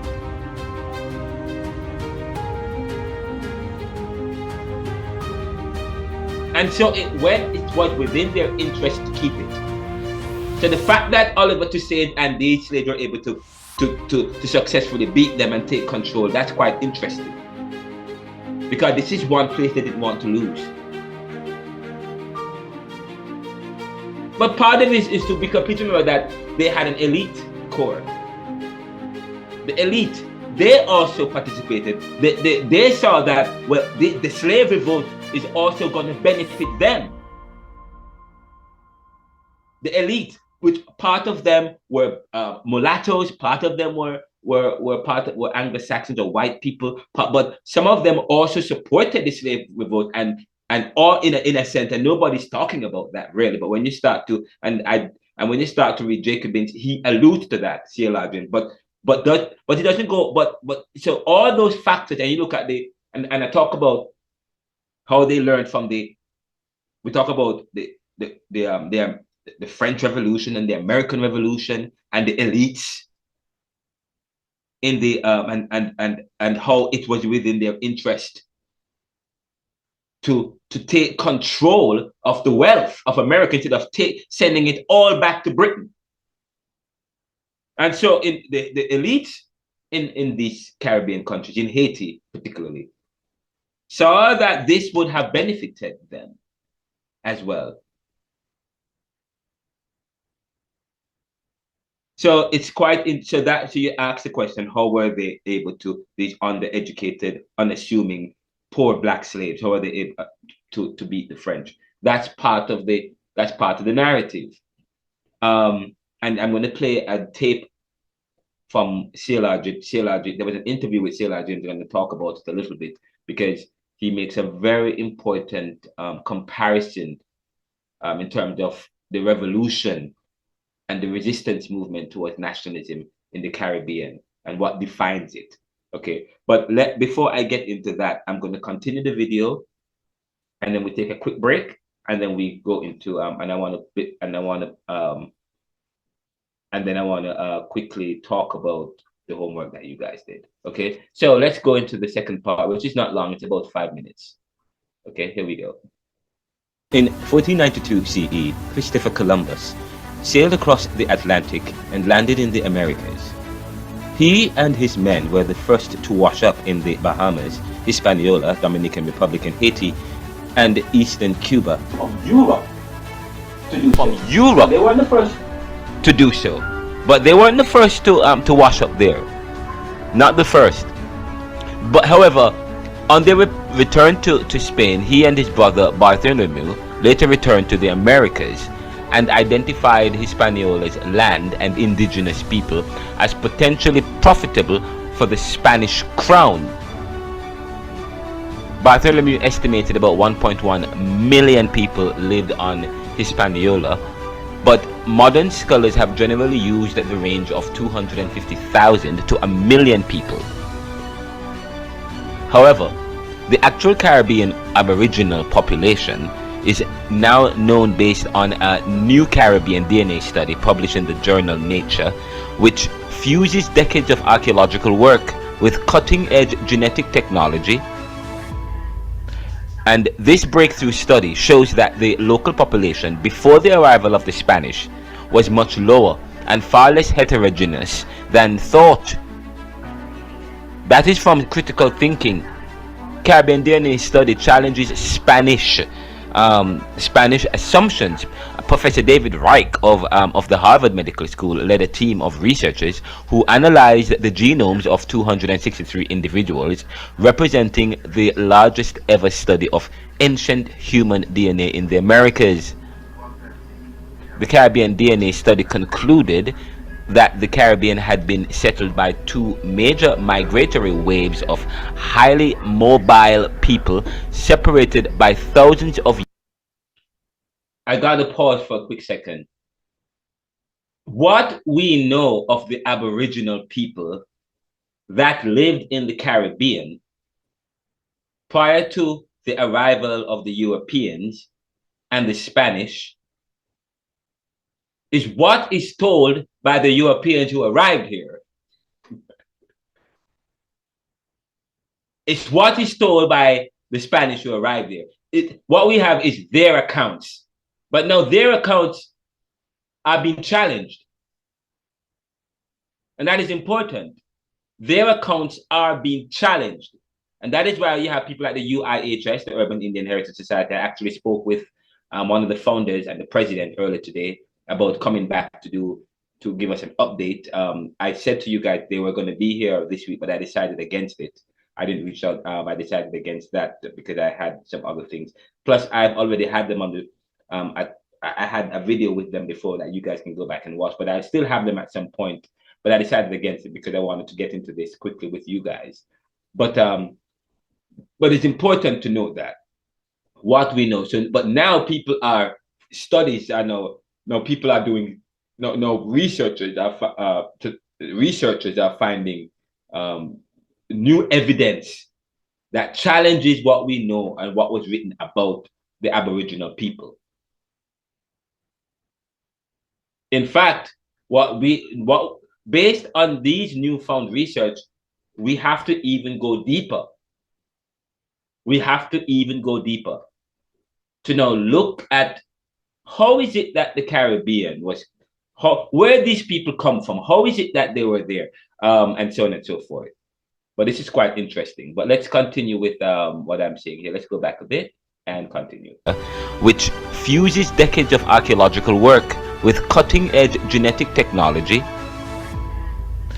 And this breakthrough study shows that the local population before the arrival of the Spanish was much lower and far less heterogeneous than thought. That is from Critical Thinking. Caribbean DNA study challenges Spanish assumptions. Professor David Reich of the Harvard Medical School led a team of researchers who analyzed the genomes of 263 individuals, representing the largest ever study of ancient human DNA in the Americas. The Caribbean DNA study concluded that the Caribbean had been settled by two major migratory waves of highly mobile people separated by thousands of years. However, according to an article by the Florida Museum of Natural History, on their way to this conclusion, the researchers developed a new genetic technique for estimating the island's past population size prior to the first Spanish landings. This is quite important. Now, when the first Europeans arrived, the number of people living in the Caribbean was far smaller. The study looks at population size. But the study mentions that people came to the Caribbean from thousands of years ago based on migratory patterns. I am interested in that study, not necessarily but this particular presentation more talks about, it touches on that, but it talks about the size of the Caribbean, of these people. But what is important is this: when you start to study Caribbean roots and the fact that the Caribbean, what we were before the arrival of Europe and the slaves, and who lived here, but the fact that they came and how they came here, migratory patterns, and later you're going to hear probably some of farmers and so on washed up on the shores and so on, but migratory patterns from where? From all over the world, from Africa, the Ottoman Empire, and when you start to study their crafts and so on and so forth and their writings, then you start to see African influences and similarities. Then you start to ask the question, were these people, the people that part of the migratory pattern, some of the currents that they come all the way from Africa as well? And you see, and that's quite interesting. That's quite interesting to study. Smaller than 1.1 million, reported by Columbus's brother Bartholomew. Professor of Archaeology William Keegan from the Florida Museum of Natural History was co-senior author of the new study, and he told the New York Times that this study of ancient DNA moves the academic understanding of the Caribbean's history forward dramatically in one fell swoop. Two ancient waves of Caribbean DNA. The new genetic evidence offers insights into the early people of the Caribbean and suggests that the island's first inhabitants were a group of stone tool users who had boated to Cuba about 6,000 years ago. Now, these first inhabitants expanded eastward and populated other smaller islands during the region's Archaic Age. The study determined that they had closer genetic links with people from Central and South America compared to the ancient DNA from North American Indian cultures, and further cementing this origins story. Now, artifacts found in Belize and Cuba also suggest they had a Central American origin. The second ancient pathway into the Caribbean was forged 2,500 to 3,000 years ago by groups of migrating farmers. The paper says these people were related to the Arawak speakers of Northeast or South America, who had paddled the fingers of South America's Orinoco River basin from the... Okay, let me pause here just for a second. This is a very important point I'm about to make. Very important point. These people came, who came... This is quite interesting, is it not? The Caribbean. And they talk about how the people come from Central, and how the people in Central America, Latin America came to the Caribbean, and not necessarily having much reverence to people in North America, but it's still there. But yet later on, there was, because of travel that existed, and they say it seemed to be some kind of diversity in the Caribbean. There are some who challenge whether or not they were intermingling. They traveled in their groups. But what is quite interesting is that when you start to study the cultures of these people, of these early people, the Aboriginal people in the Caribbean, and you start to look at how they come to the Caribbean through migratory waves and patterns. And then you start to study their crafts and their artifacts and their religion. Now, we were taught that they never had religion, but yes, they had religion, or certain traditions that embrace ancestral spirits and ancestral worship, and how these are represented in their carvings, in their worship of the stone and the sun. And then you start to study the religions of the Africans, and even the Africans that came there, and even in voodoo religions and Obia religions and Afro-Caribbean traditions and beliefs, you find also this ancestral worship, the importance of appealing to the ancestors for protection. That is important. You find that the kind of similarity, then you start to make connection to see how these people, where these people come from. You start to trace them to see the connections that the Caribbean people have, how the Aboriginal and their connections with Africa and with African DNA, or African history, African traditions, African religions, and how these people that came to wash up on the islands, how they were able to preserve that. But that's quite interesting and powerful. Okay, but let's continue. The interior to coastal Venezuela, then northward into the Caribbean Sea. After settling on Puerto Rico, these explorers traveled westward, beginning the region's ceramic age, which is defined by these farmers' agricultural methods and style of pottery. Now, the New Caribbean DNA study also relied on ceramic evidence. Before this new study was published, there had always been unclarity regarding the various styles of pottery discovered in the Caribbean, each of which was associated with later migration waves. However, the newly gained genetic information finally determines that all the fragments of ancient pottery found in the region were created by one group of people over time. Another aspect of the study analyzed the X chromosomes from 19 pairs of genetic cousins who had all lived on different islands but were separated by several generations. For example, the DNA from a man buried in the Bahamas was matched with another man discovered 600 miles away in the Dominican Republic, according to the paper. Dr. Reich wrote that there's such a finding. By the way, I'm gonna pause right there to suggest this. It is not difficult. They didn't have the ease of mobility. They never had the ease of mobility.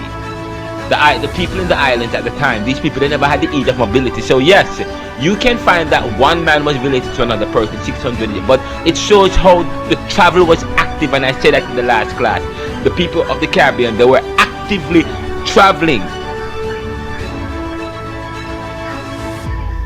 and many of these, and they washed up on the islands. These, and by the way,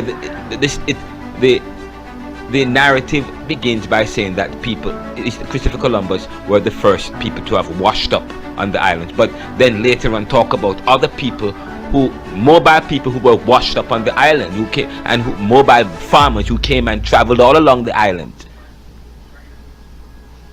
So that's a contradiction right there, okay? But it is quite interesting as we talk about the importance of. So I said it's a contradiction. Let me say it to flesh it out some more. It's a contradiction because Christopher Columbus this particular presentation contradicts itself. Christopher Columbus was not the first to have washed up there, because people have been coming from 6,000 years. There's evidence that 6,000 years ago people have been coming. So Christopher Columbus wasn't the first, and people have been traveling. So that much we know. Let's wrap up this quickly. Rethinking our heritage and studying our heritage and our roots, and questioning whether or not we have misunderstood our heritage. And now we're hearing that what we thought about the Spanish DNA is completely different. They now new studies is researchers are finding some different evidence that's suggesting something different and something new as it relates to how the people of the Caribbean were closely connected, although they were separate. But they were. All right, we stop there. Let me stop share my screen. All right.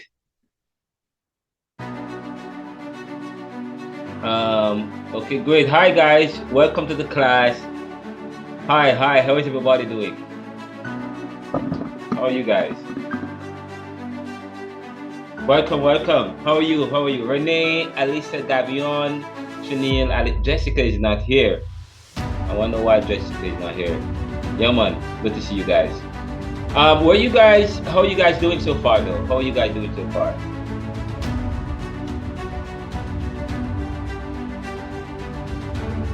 You guys are good? Yes, sir, I'm okay. Great. All right, so last week you guys were supposed to do an interaction. I didn't check to see if you guys submitted that. I'll check later on. And secondly, you guys were supposed to also start thinking about tracing your heritage and provide a reflection paper that looks at your heritage. So I'm interested to find out what you guys come up with. And so we want to spend some time to discuss that. So let's start with who wants to go first. Maybe I should go. In terms of my heritage, is traced. I think my great grandmother. Well, my great grandmother. My grandfather was born in Cuba. To my great grandfather, who is a white man from Scotland, who was visiting Cuba at the time and met my great grandmother. This is my father's side. Met my great grandmother, who is Jamaican, who was in Cuba at the time. So of course you know that there was a lot of travel going on throughout the Caribbean. And then at some point they had several children, several boys. I heard they had about 6 kids. Some of them during the Cuban War. Many of my family, this is the story that was told me. They escaped in a banana boat back and came to Jamaica. And of course, that's my father's side. I don't know anything that of course, in terms of my great grandfather. I don't know anything beyond the fact that my great grandfather from Scotland. I don't know what happened. I don't know his family. My great grandmother, not much is known or told about. I don't know what happened. I don't know who is she connected to. I don't know where she's from in terms of Jamaica. All I know is that she was in Jamaica, and I don't know anything about. I don't know beyond that. I don't know. On my mom's side, I know that my mom's father was a mulatto, and his father was from Ireland, and he was white. And I don't know anything about his mom. My mom is actually,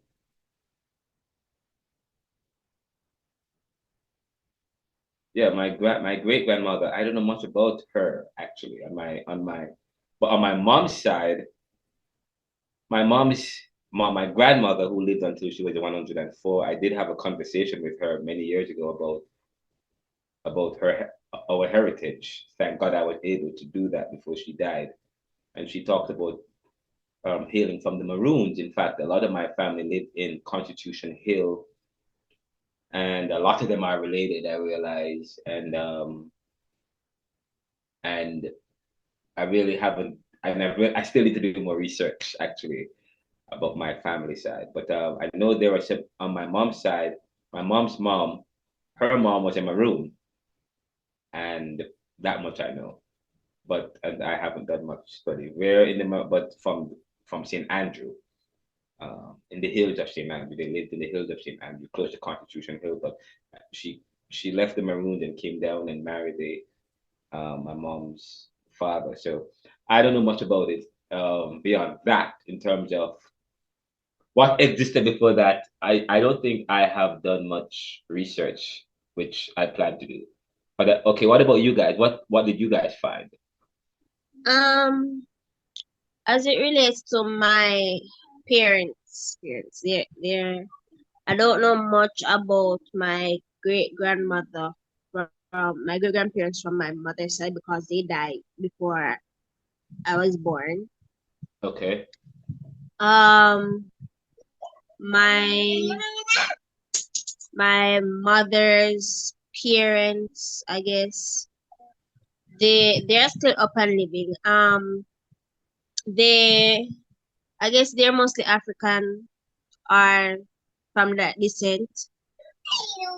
In terms of what I call it, ancestry, deep Yeah. research into the ancestry, I am not sure how that goes. But as far as I know, they said that what I call it, I they originated from Africa. Their descendants from Africa.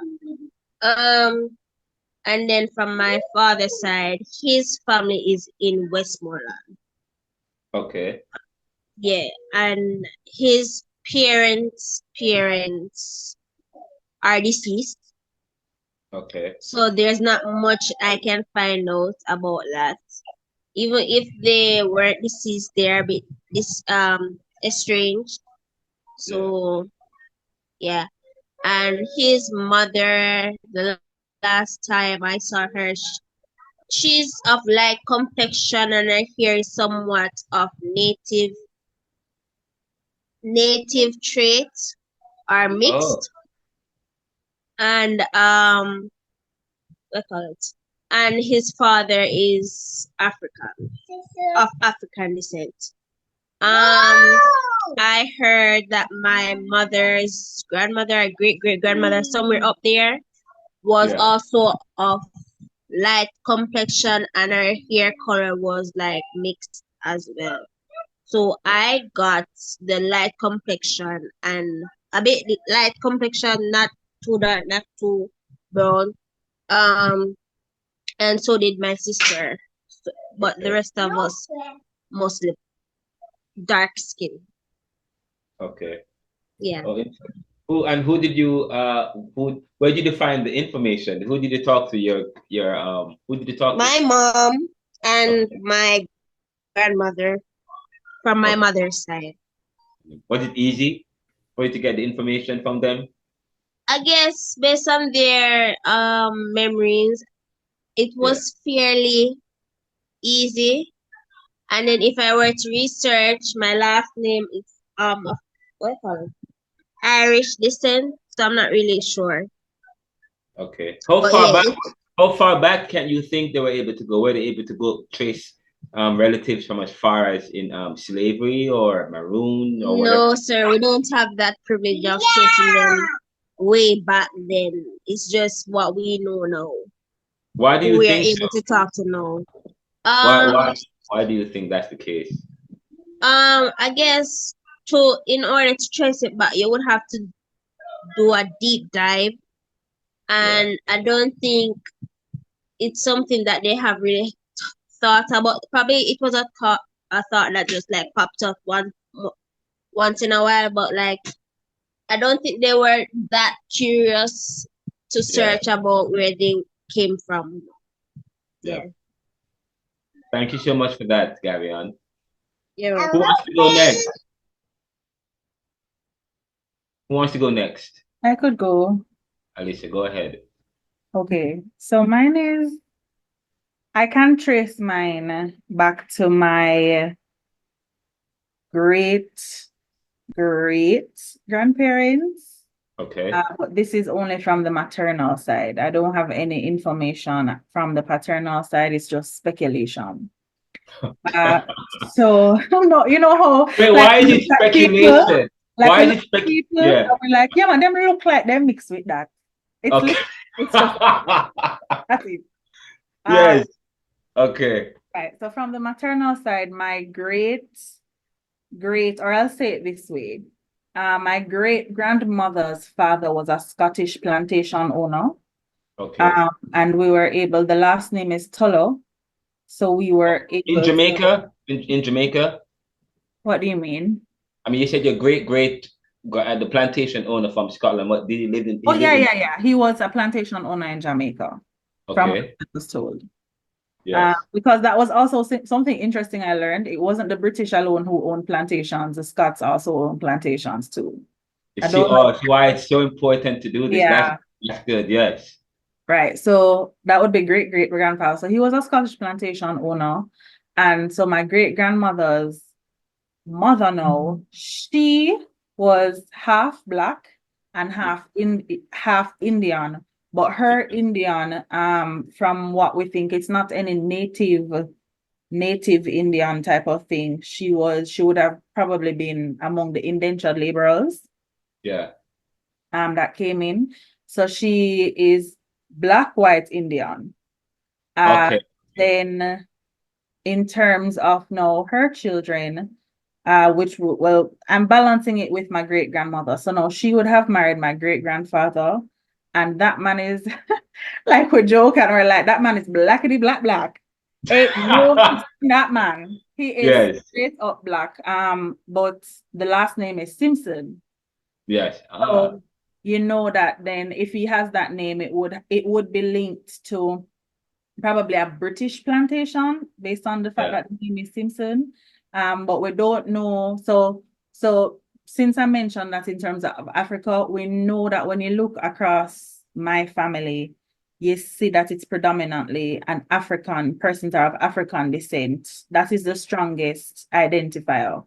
But we can't say which countries in Africa, and we can't say, and I know you tell us not to use the word tribe, but I don't have the other word for it.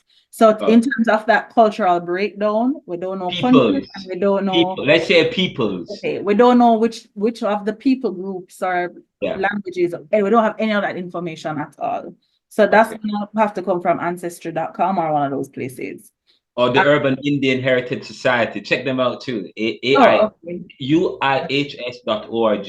And I think they're doing some study in Jamaica and the Caribbean in terms of linking Indians and urban Indian heritage in the Caribbean. So you probably might want to do some go on their website and reach out to them. In fact, I've asked them, I'm trying to get them back to the class. So if they could come back, you guys can have they can have a discussion with you guys and so on. They're kind of interesting study. Okay, thank you. I wrote it down. Okay. So in terms of their children now, so these would have been my grands now, grand aunties and grandmother. Grand aunties, grand uncles, and grandmother. All of them got that mixed race hair texture from my great grandmother.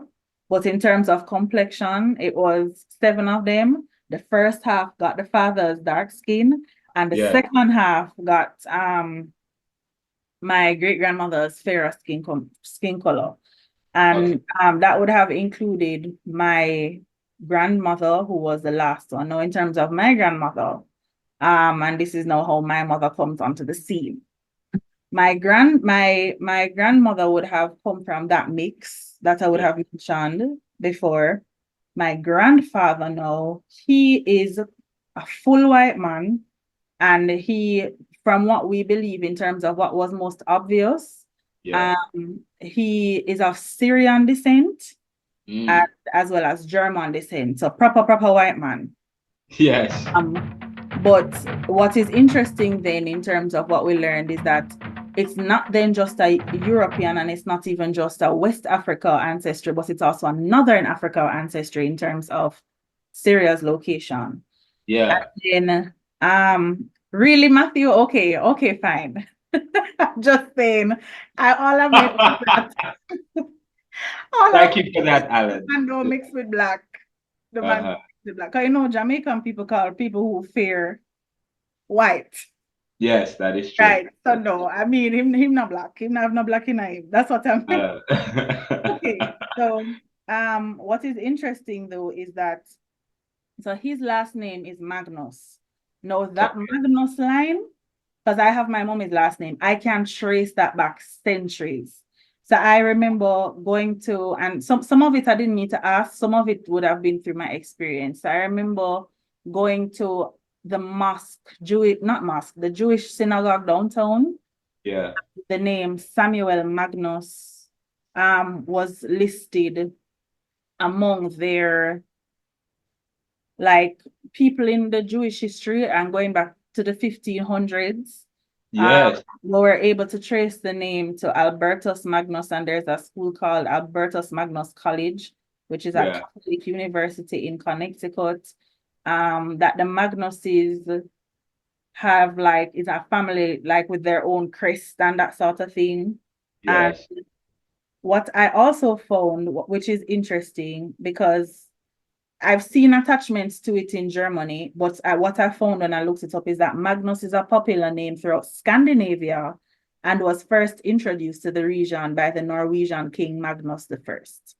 Oh, okay. So you must have some relations to Magnus the First. No, because they said that they said that, well, I know certainly in the Jamaican context, all of us are related.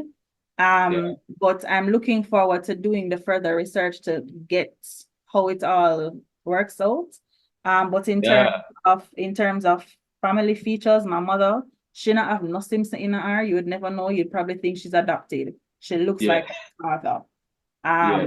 She has her father's features to the extent that people have confused her overseas to be something other than Jamaican. So for instance, when 9/11 happened, she had to travel a few months later and she was pulled out to be searched. And what saved her was her Jamaican passport because of how she looked. Yes. Yes.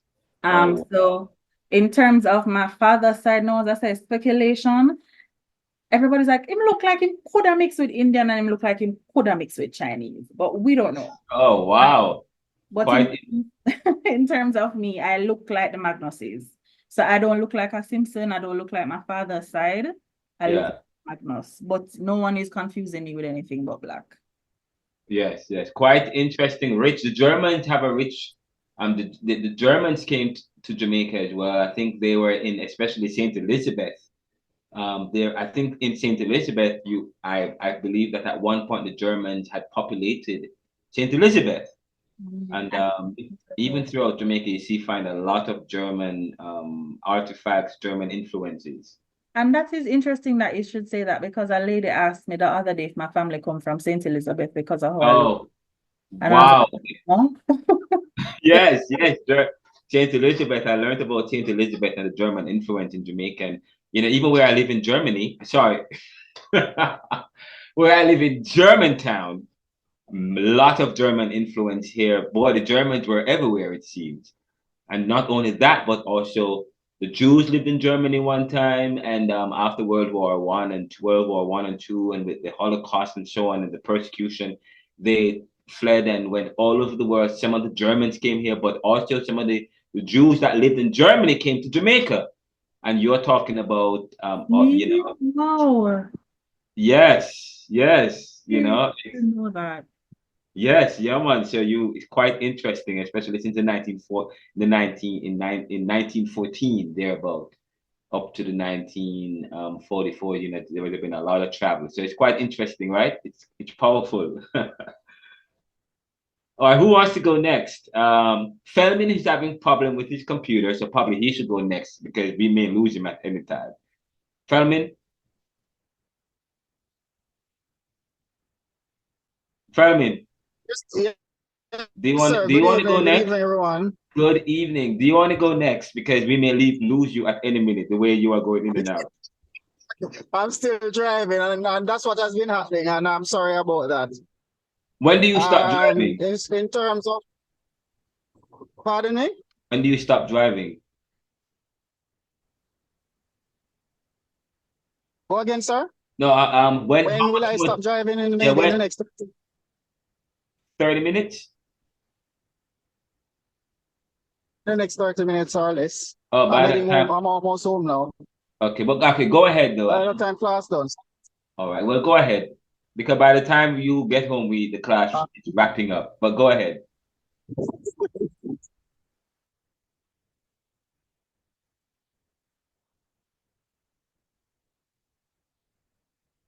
I'm going to stop and answer the question because I'm going to go through what they asked. So, pulling off the road. Yeah. All right. So, yeah, The question is in regarding my genealogy, right? Yeah. How far can you Hello, are go? you hearing me? Yes. Okay. How far can you trace it? What's your heritage? What's your roots? Yes. Well, the challenge I have is that when I was born, all my grandparents were already dead at least 5-10 years in some parts already. But Okay. from what I was told with regards to my father's lineage, is that his father was a Syrian, was a Okay. Syrian. Uh-huh. His last name being Rose. I am told that the Rose, there was two gentlemen who came in the island with the last name, one being white or Syrian, and the other was a black man. But I am from the set that is considered Syrian or white. Okay. Yeah, the my mother's side of family is the Taylors. I knew all my uncles and stuff, but that's as far as I am. I'm told they my so and to find out all of this information, I had to ask my aunt, my sisters that are by my father's side. My father has he's now deceased. Four Okay. kids, three girls, I'm the only son. There's not much per se in terms of where the origin of the rose came from. No, I'm still not able to decipher where exactly they're Okay. from. So I didn't get much per se from my family. I learned last year that because I originally thought that, like my father, was the only son, because they have the tendency of calling me one son, Yeah. thinking that because my father only got one son, and I thought it was the same for him. Well, only to learn that I actually have at least two uncles and Yeah. a few more aunts that I was never aware of, was never made aware of. So, information still keep unfolding. Yes. So Yes. yeah, that's pretty much what I have, unless I'm Wow. missing something. It's quite interesting when I'm sure doing this study, doing I just this is the third class I'm doing that. When I just started teaching this, I never really gave it at home as an assignment. I saw that it was an assignment for the students to go and visit a site and stuff. But then after I learned about new research about looking at Afro Americans or in the Caribbean and in the Americas, their heritage and how people have been misclassified. I started asking the students to do research about their own heritage and lineage. Even I started doing it. I mean, I had done it before, but I didn't really go deep into it to really trace, and I still haven't gone deep enough. Say, for example, done, and I really don't want to do an ancestry.com study because ancestry.com is limited in terms of the philosophy and the methodology they use. They use philosophies and methodologies that is informed by a Eurocentric approach and assumptions about Africans and so on. So I want it to be done by people in the subaltern. So I still have to do that. So I'm talking with UIHS to get it done.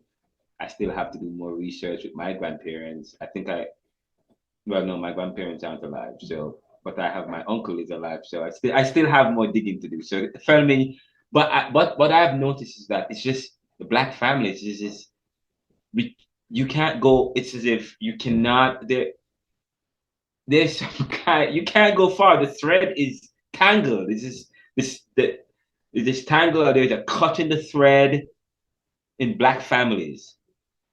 Quite interesting. But anyways, who wants to go next? Wait, sir, after the next person goes, or after we finish this section, based on what you just said, I want to ask a question, please. Yeah, go. Yes, definitely. So Renee or Alan, you're next. So I can go. Okay. My on my my grandmother's father, Tavares, he's from Portugal. I believe my wife, when she was doing her ancestry dating thing, I believe she found what is more important to her than myself. So she found the ticket of him coming to Jamaica. When was this? This would have been early 90s, sir. My great grandfather. Oh, wow. That's And it. he married a Jamaican,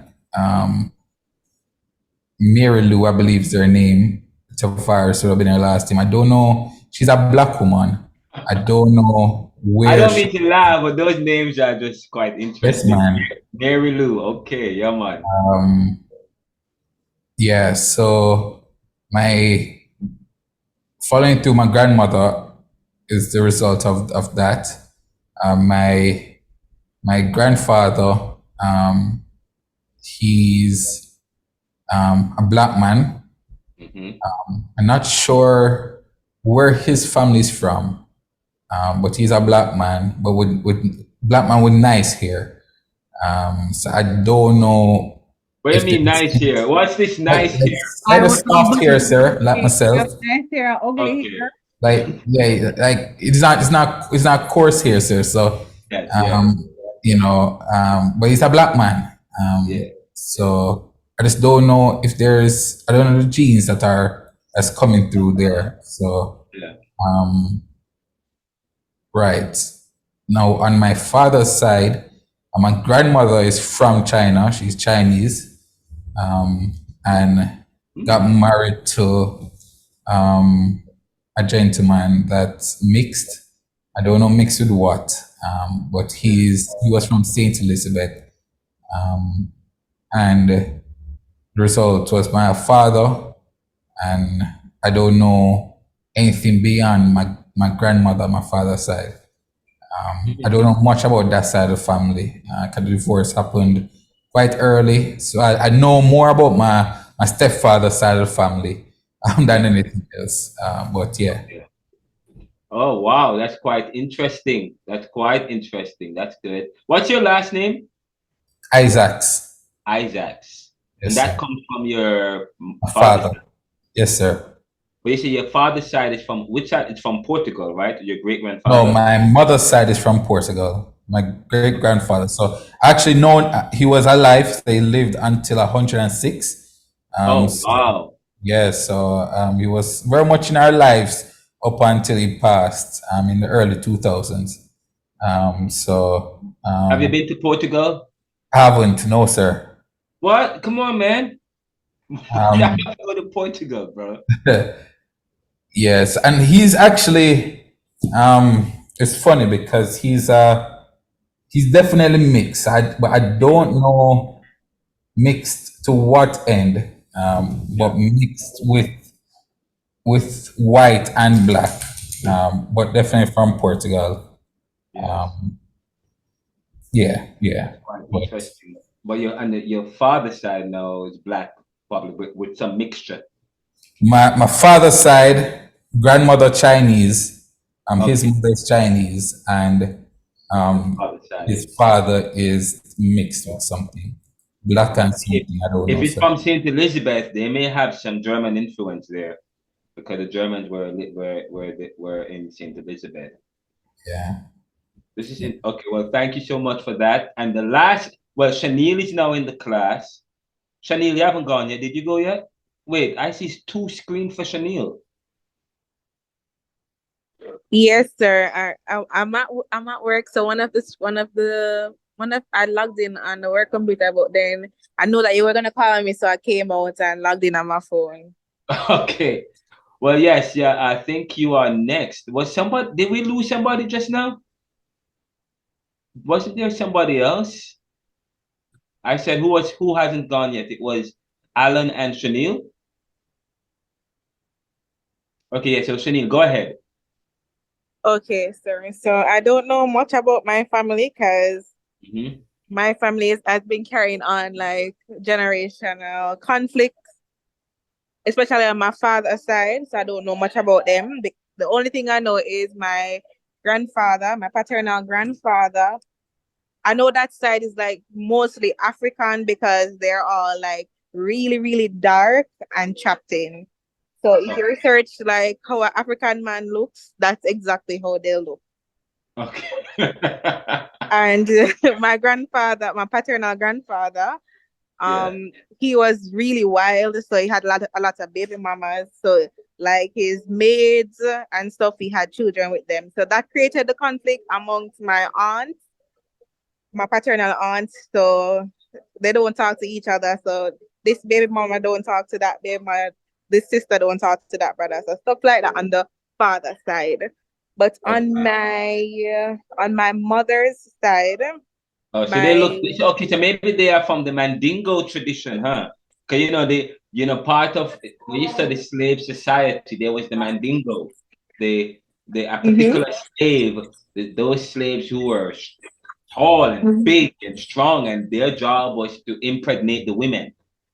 You know, Oh, yes, yes, yes, the Mandingo. So maybe on your father's side, they continue that they still continuation of the Mandingo tradition.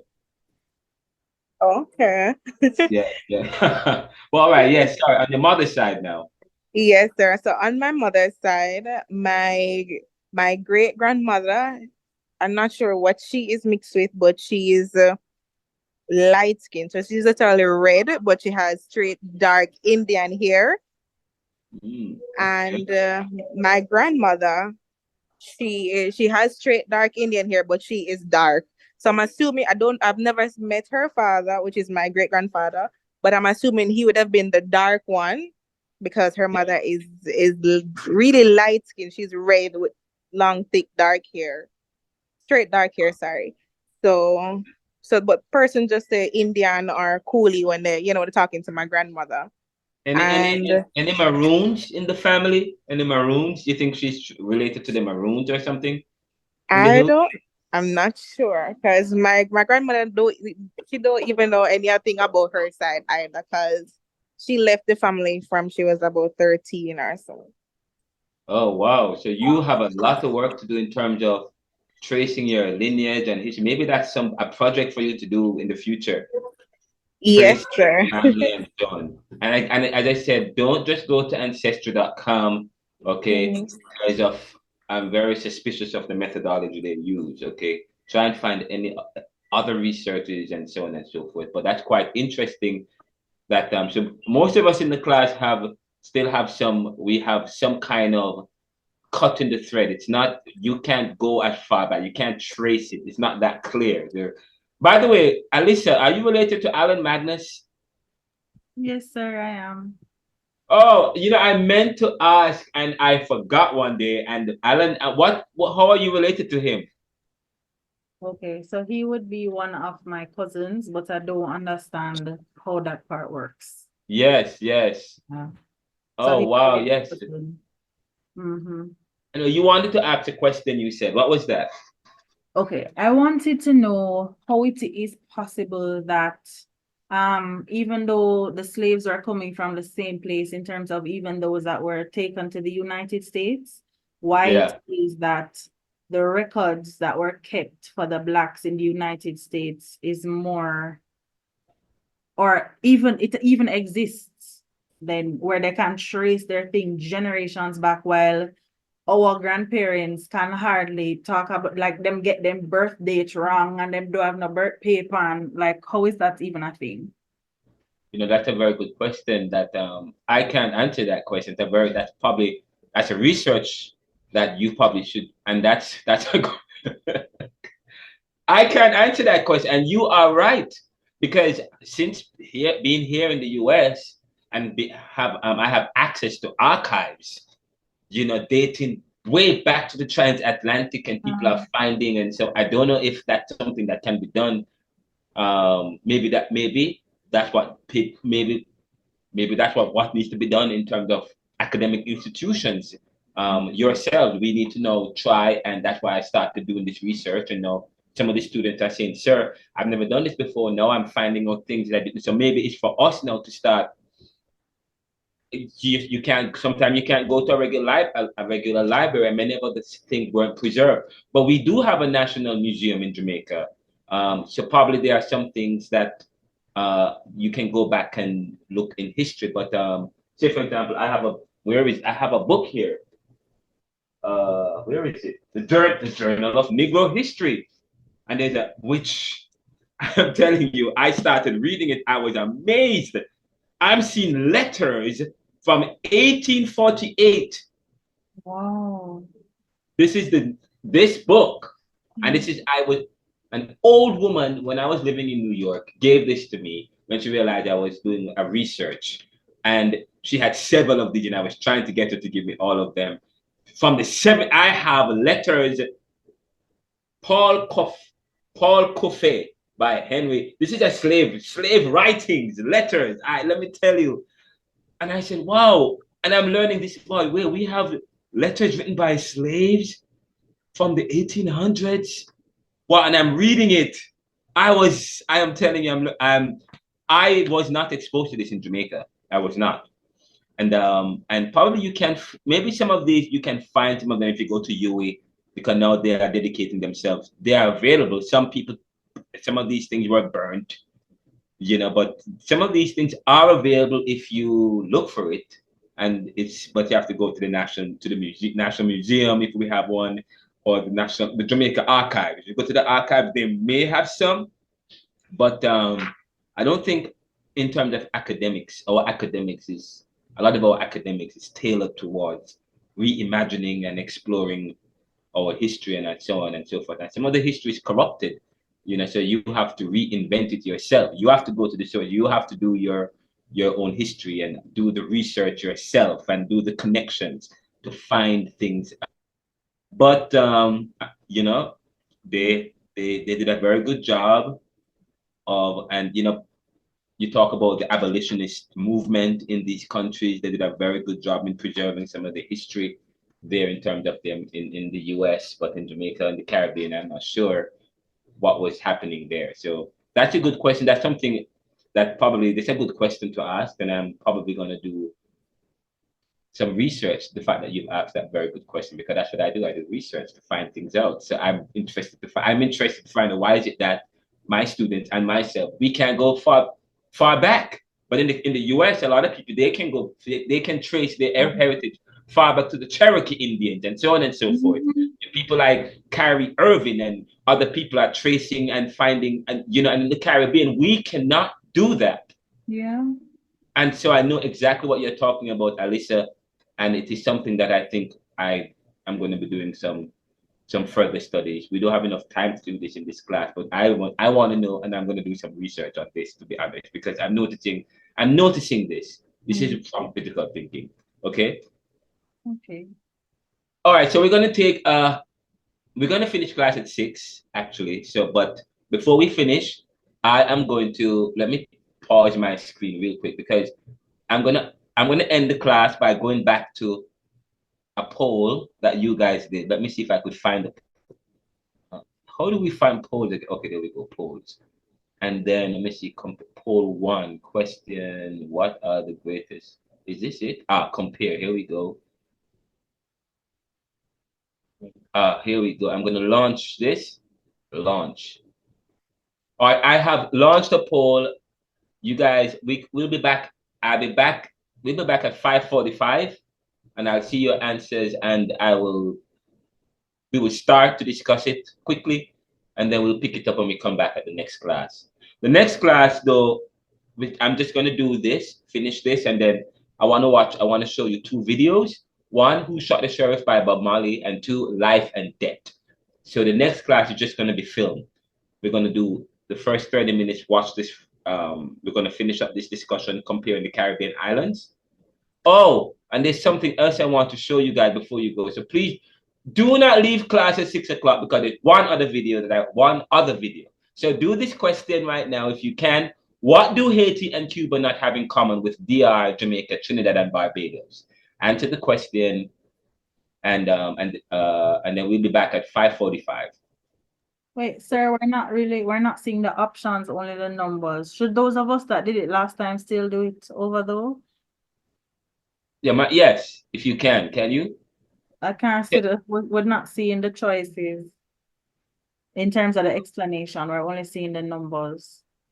Okay, hold up. Maybe I need to. Okay, tell you what. End poll. Maybe I need to edit it. Download the view results from the download results relaunch poll. Zero answered. You're not seeing it? I'm not understanding. Relaunch poll. Do not show me. Relaunching the poll will clear existing. Okay, yeah, continue. All right. So tell me if you can see it now. No, no, sir. It's still numbers, just the number options, not the explanation in terms of like the different features of what the islands have.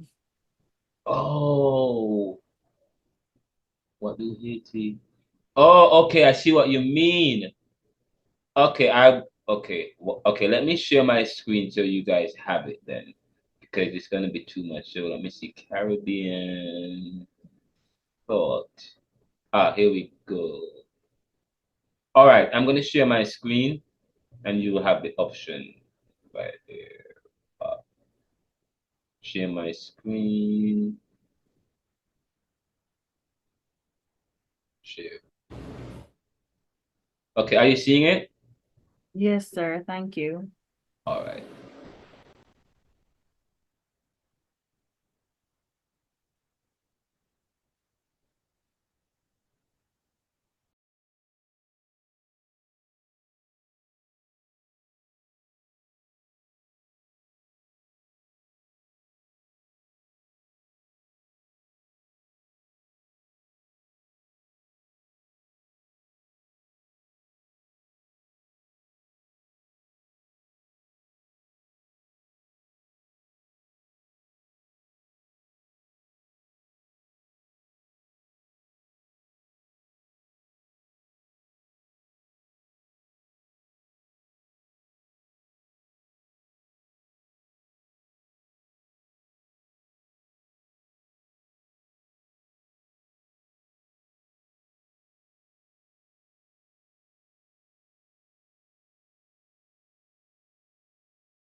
Okay, we're about to. Okay, welcome back. welcome back. We don't have much time, so let me speed on. So, what do Haiti and Cuba not have in common with DR, Jamaica, Trinidad, and Barbados? 3 people answered so far. Majority of the people say B as the answer. And B, and if, okay, so I'm going to end it. But. Sorry, sir. I had my answer, but I didn't. Apologies. Okay, what was your answer? I would have thinking I was gonna take in embargoes, no, taking freedom, and the Lord, my eyesight is failing me. You put is it 1, 4, and 5? Yeah, if you all chose the right answer, so that's very good, very, very good. Share results. Okay, close this. Good. So what do Haiti not have in common with DR? Yes. They are the poorest in the world. They took their freedoms. They didn't, the freedoms weren't granted. And of course, 5 embargoes and shaky diplomacy. But what is defining? The defining thing is the taken freedoms. The fact that they took their freedoms has defined their countries and highlighted the difference between Haiti and Cuba and the rest of the Caribbean. Poorest in the world. Yeah, yes, they're the poorest. Black and brown people granted freedoms, taken freedoms, but embargoes, debt, and formerly colonized, all those define all of these countries except taken freedoms. That's very important. So with its vibrant cultures, rich histories, and diverse peoples, the Caribbean region has long been a subject of fascination and study. Within this complex tapestry of Caribbean thought lies a brain teaser, a puzzle that invites contemplation and analysis. This quiz, exploring the nuanced differences among various Caribbean nations, catalyzes deeper reflection on the socio-political landscapes of these countries. At the heart of this brain teaser lies a question: what sets Haiti and Cuba apart from the Dominican Republic, Jamaica, Trinidad, and Barbados? Now, the options presented delve into a myriad of factors, from economic status to historical legacies, shedding light on the unique trajectories of these nations. Now, upon closer examination, the correct answer, as I said, is 1, 4, and 5. And this selection illuminates key distinctions between Haiti, Cuba, and their counterparts. Firstly, Haiti and Cuba are the poorest nations in the Caribbean, grappling with economic challenges, exacerbated by external pressures such as embargoes and diplomatic complexities. Unlike their counterparts who have experienced varying degrees of economic stability, Haiti and Cuba find themselves ensnared in a cycle of poverty and dependency. Secondly, the notion of granted freedoms versus taken freedoms emerges as a pivotal theme. While countries like Jamaica, Trinidad, and Barbados have navigated the complexities of post-colonial governance and attained a degree of political autonomy, Haiti and Cuba have a tumultuous history of fighting for their independence. Yet, despite their efforts to chart their own destinies, they remain ensnared in geopolitical struggles, their sovereignty undermined by external interventions. The kind of country that Jamaica, Trinidad, and they have what I call negotiated freedoms, negotiated independence. One where they negotiated the independence on the terms of the former masters, which still continued the kind of politics and so on and so forth that we have. But I say to you guys, if we had gone the route of Haiti and Cuba, it would not have been maybe we would have been going through having the same difficulties in terms of the kind of the country that we have today. Thirdly, embargoes, shaky diplomacy and international relations serves as a formidable barrier, or serves as formidable barriers to progress for Haiti and Cuba. Their counterparts who have forged diplomatic alliances and pursued avenues of economic growth. Haiti and Cuba find themselves marginalized on the global stage, grappling with the repercussions of contentious international policies. If Haiti and Cuba got independence on their own terms and were doing very well, it would propel other countries to do the same, and it would create the kind of competition that the former masses that they are not looking for, especially those within the region and internationally, especially we're moving towards globalization. There are people who want to protect their advantages, and if these countries decide to go it alone and to become competitive, then it threatens the status quo. It would threaten the post-industrial countries or the former mass, or the advantage and the gain that they already have. The crux of the matter lies in understanding the complexities of Caribbean thought and the diverse experiences of its constituent nations. While some countries have flourished in the wake of independence, and I'm going to say, okay, I'm not going to use the word flourish. Some countries have had marginal gains or complex trajectories in the wake of independence. That's the word, not flourished. Okay, complex trajectories in the wake of independence. Others continue to grapple with the legacies of colonialism and external interference. Haiti and Cuba stand as poignant reminders of the enduring struggles for sovereignty and self-determination in the Caribbean. Their stories emblematic of the broader themes of resilience and resistance that define the region.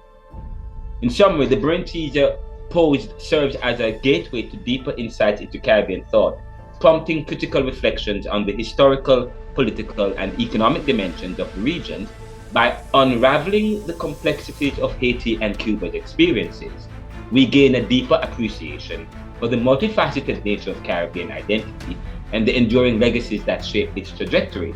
So as we navigate the intricate web of Caribbean thought, we have to heed the lessons of the past and strive toward a future defined by solidarity, equity, and the empowerment for all nations within the Caribbean mosaic. And I will stop right there. It's now 5:53. We only have 7 minutes. One of the things I wanted to do was, do I have it? Is this it? I want to provide you guys with a timeline. Is this it? Caribbean thought? No, but this might be it. I want to provide I did a lecture. Oh wow. Okay, give me a second. Trying to find the document. Hold on.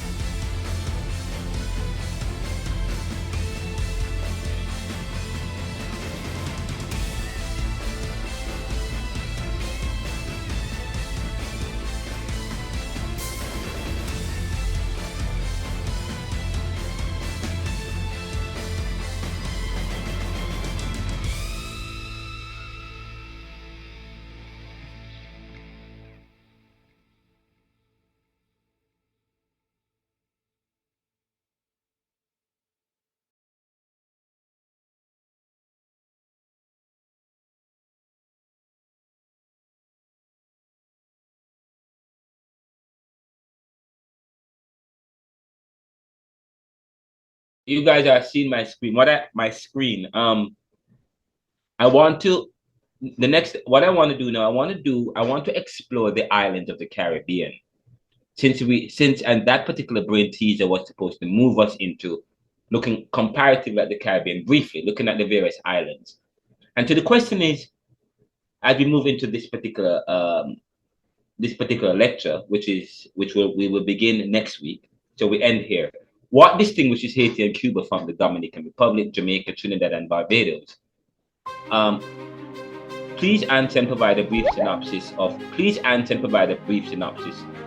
of these islands, their socio-political economy, religions, demographics, and histories, and their current position today.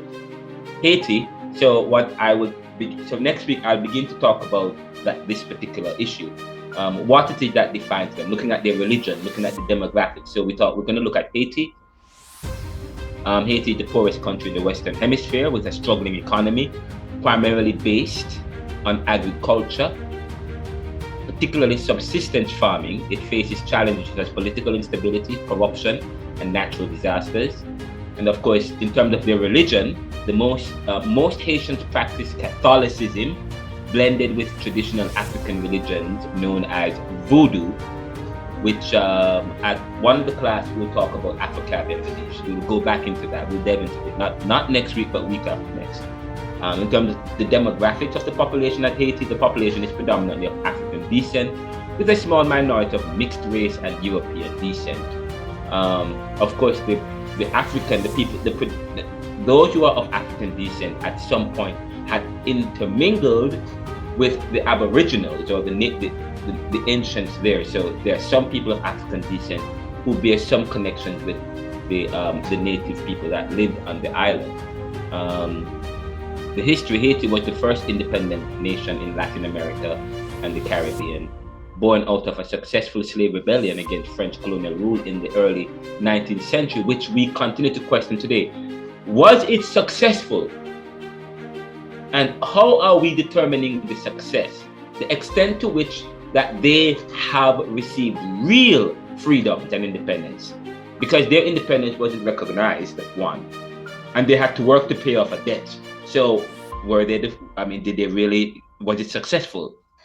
And the current position is that today Haiti continues to face challenges with political instability, poverty, and natural disasters. It received international aid but struggles to achieve significant economic development. In terms of Cuba, the socio-political economy of Cuba has a socialist economy with state control over most industries.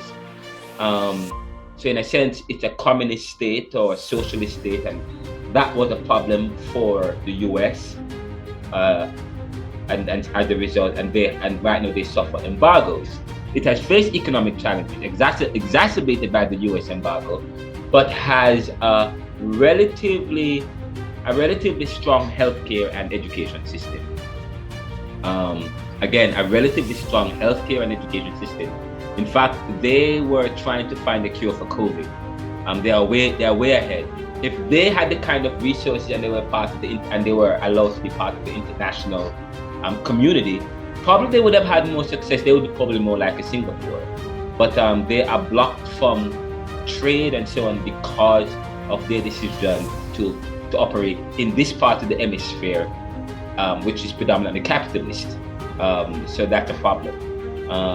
But they have strong education and healthcare system. In fact, I used to work as the head of the guidance and counseling department at the National Youth Service, and what I used to also help to create scholarship programs that send students to Cuba who want to study to become medicine. Jamaica and Cuba had an exchange program where many of our students were trained in Cuba, many of our doctors and so on. In terms of their religion, Cuba is predominantly Christian with a significant influence of Santeria, a syncretic religion combing elements of Catholicism and African religions.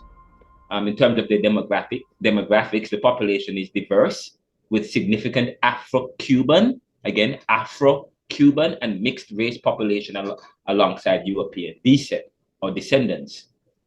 Now, Cuba, in terms of the history, Cuba gained independence from Spain in the late 19th century and later became a socialist state under Fidel Castro's leadership after the Cuban Revolution in 1959. And then you're going to hear about the Bay of Pigs and so on and so forth. But we won't delve into these too much. We're just providing an introduction, and now it's for you guys now to do deeper research and reflections, and probably to ask questions as we go along. But in terms of their current position today, Cuba is that despite economic challenges, Cuba has a relatively high human development index compared to other Caribbean nations. Cuba has a relatively high Human Development Index. I think I talked about that in a previous Caribbean Thought class, looking at the Human Development Index across the Caribbean. In terms of their development, of course, they have a high development index. A socialist country like that prioritizes education. Everyone is have access to education. Education is free. Okay, so they have a high development index. Its political system remains under scrutiny internationally, and that is what has dogged them. In terms of Dominican Republic, and it's 6 o'clock, but so we're going to stop here, and when we come back, we'll look at Jamaica, Trinidad and Tobago, Barbados, and then we look at Guyana, Martinique, and the Cayman Islands, Belize, Grenada, Puerto Rico, and then we're going to talk briefly about Fidel Castro, Maurice Bishop, Edward Seaga, and Michael Manley, and Basdeo Panday, and Jean-Bertrand Aristide. So, in fact, I won't even go into I won't go into the next. I was going to talk about, but let's talk about DRN here, Dominican Republic. The socio-political economy of Dominican Republic is that Dominican Republic has a mixed economy with sectors like tourism, agriculture, and manufacturing contributing significantly. Now, it faces challenges such as income inequality, high income inequality, and environmental degradation. Not just Dominican Republic, but all of the Caribbean, but especially Dominican Republic, high income inequality. And in Haiti, all these countries have an elite class, okay? But they have high income inequality and environmental degradation. So too does Haiti. In terms of the religions, again, Catholicism. You see how influential the Catholics are. Catholicism is the dominant religion, but there is also a growing Protestant population in Dominican Republic. Protestant population. Demographics. Of course, you guys know the difference between Catholicism and Protestantism. You guys should know that difference between Catholicism and Protestantism. Protestantism is a breakaway from Catholicism, stemming from the Renaissance and the Reformation and the division. Anyway, the demographics of the include the population is predominantly of mixed race or mulatto descent with significant African and European influences. There is again no talk of how the ancient population of the Aboriginal people were mixed in, was part of the mixed race of these people. There was a strong intent to corrupt the identities of Caribbean peoples with the originals. Okay, so, and that's why it's very important for us to divorce ourselves from Eurocentric understanding and narratives that seeks to provide a truth about Caribbean histories and DNA. We have to do it ourselves, and ask and push the questions to its logical end. In terms of history of DR, the Dominican Republic shares the island of Hispaniola with Haiti.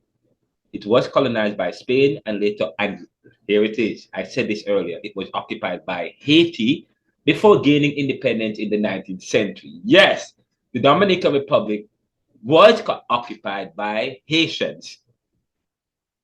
Okay. The current position in DR is that the Dominican Republic has seen economic growth in recent years, but still grapples with issues like corruption and inequality.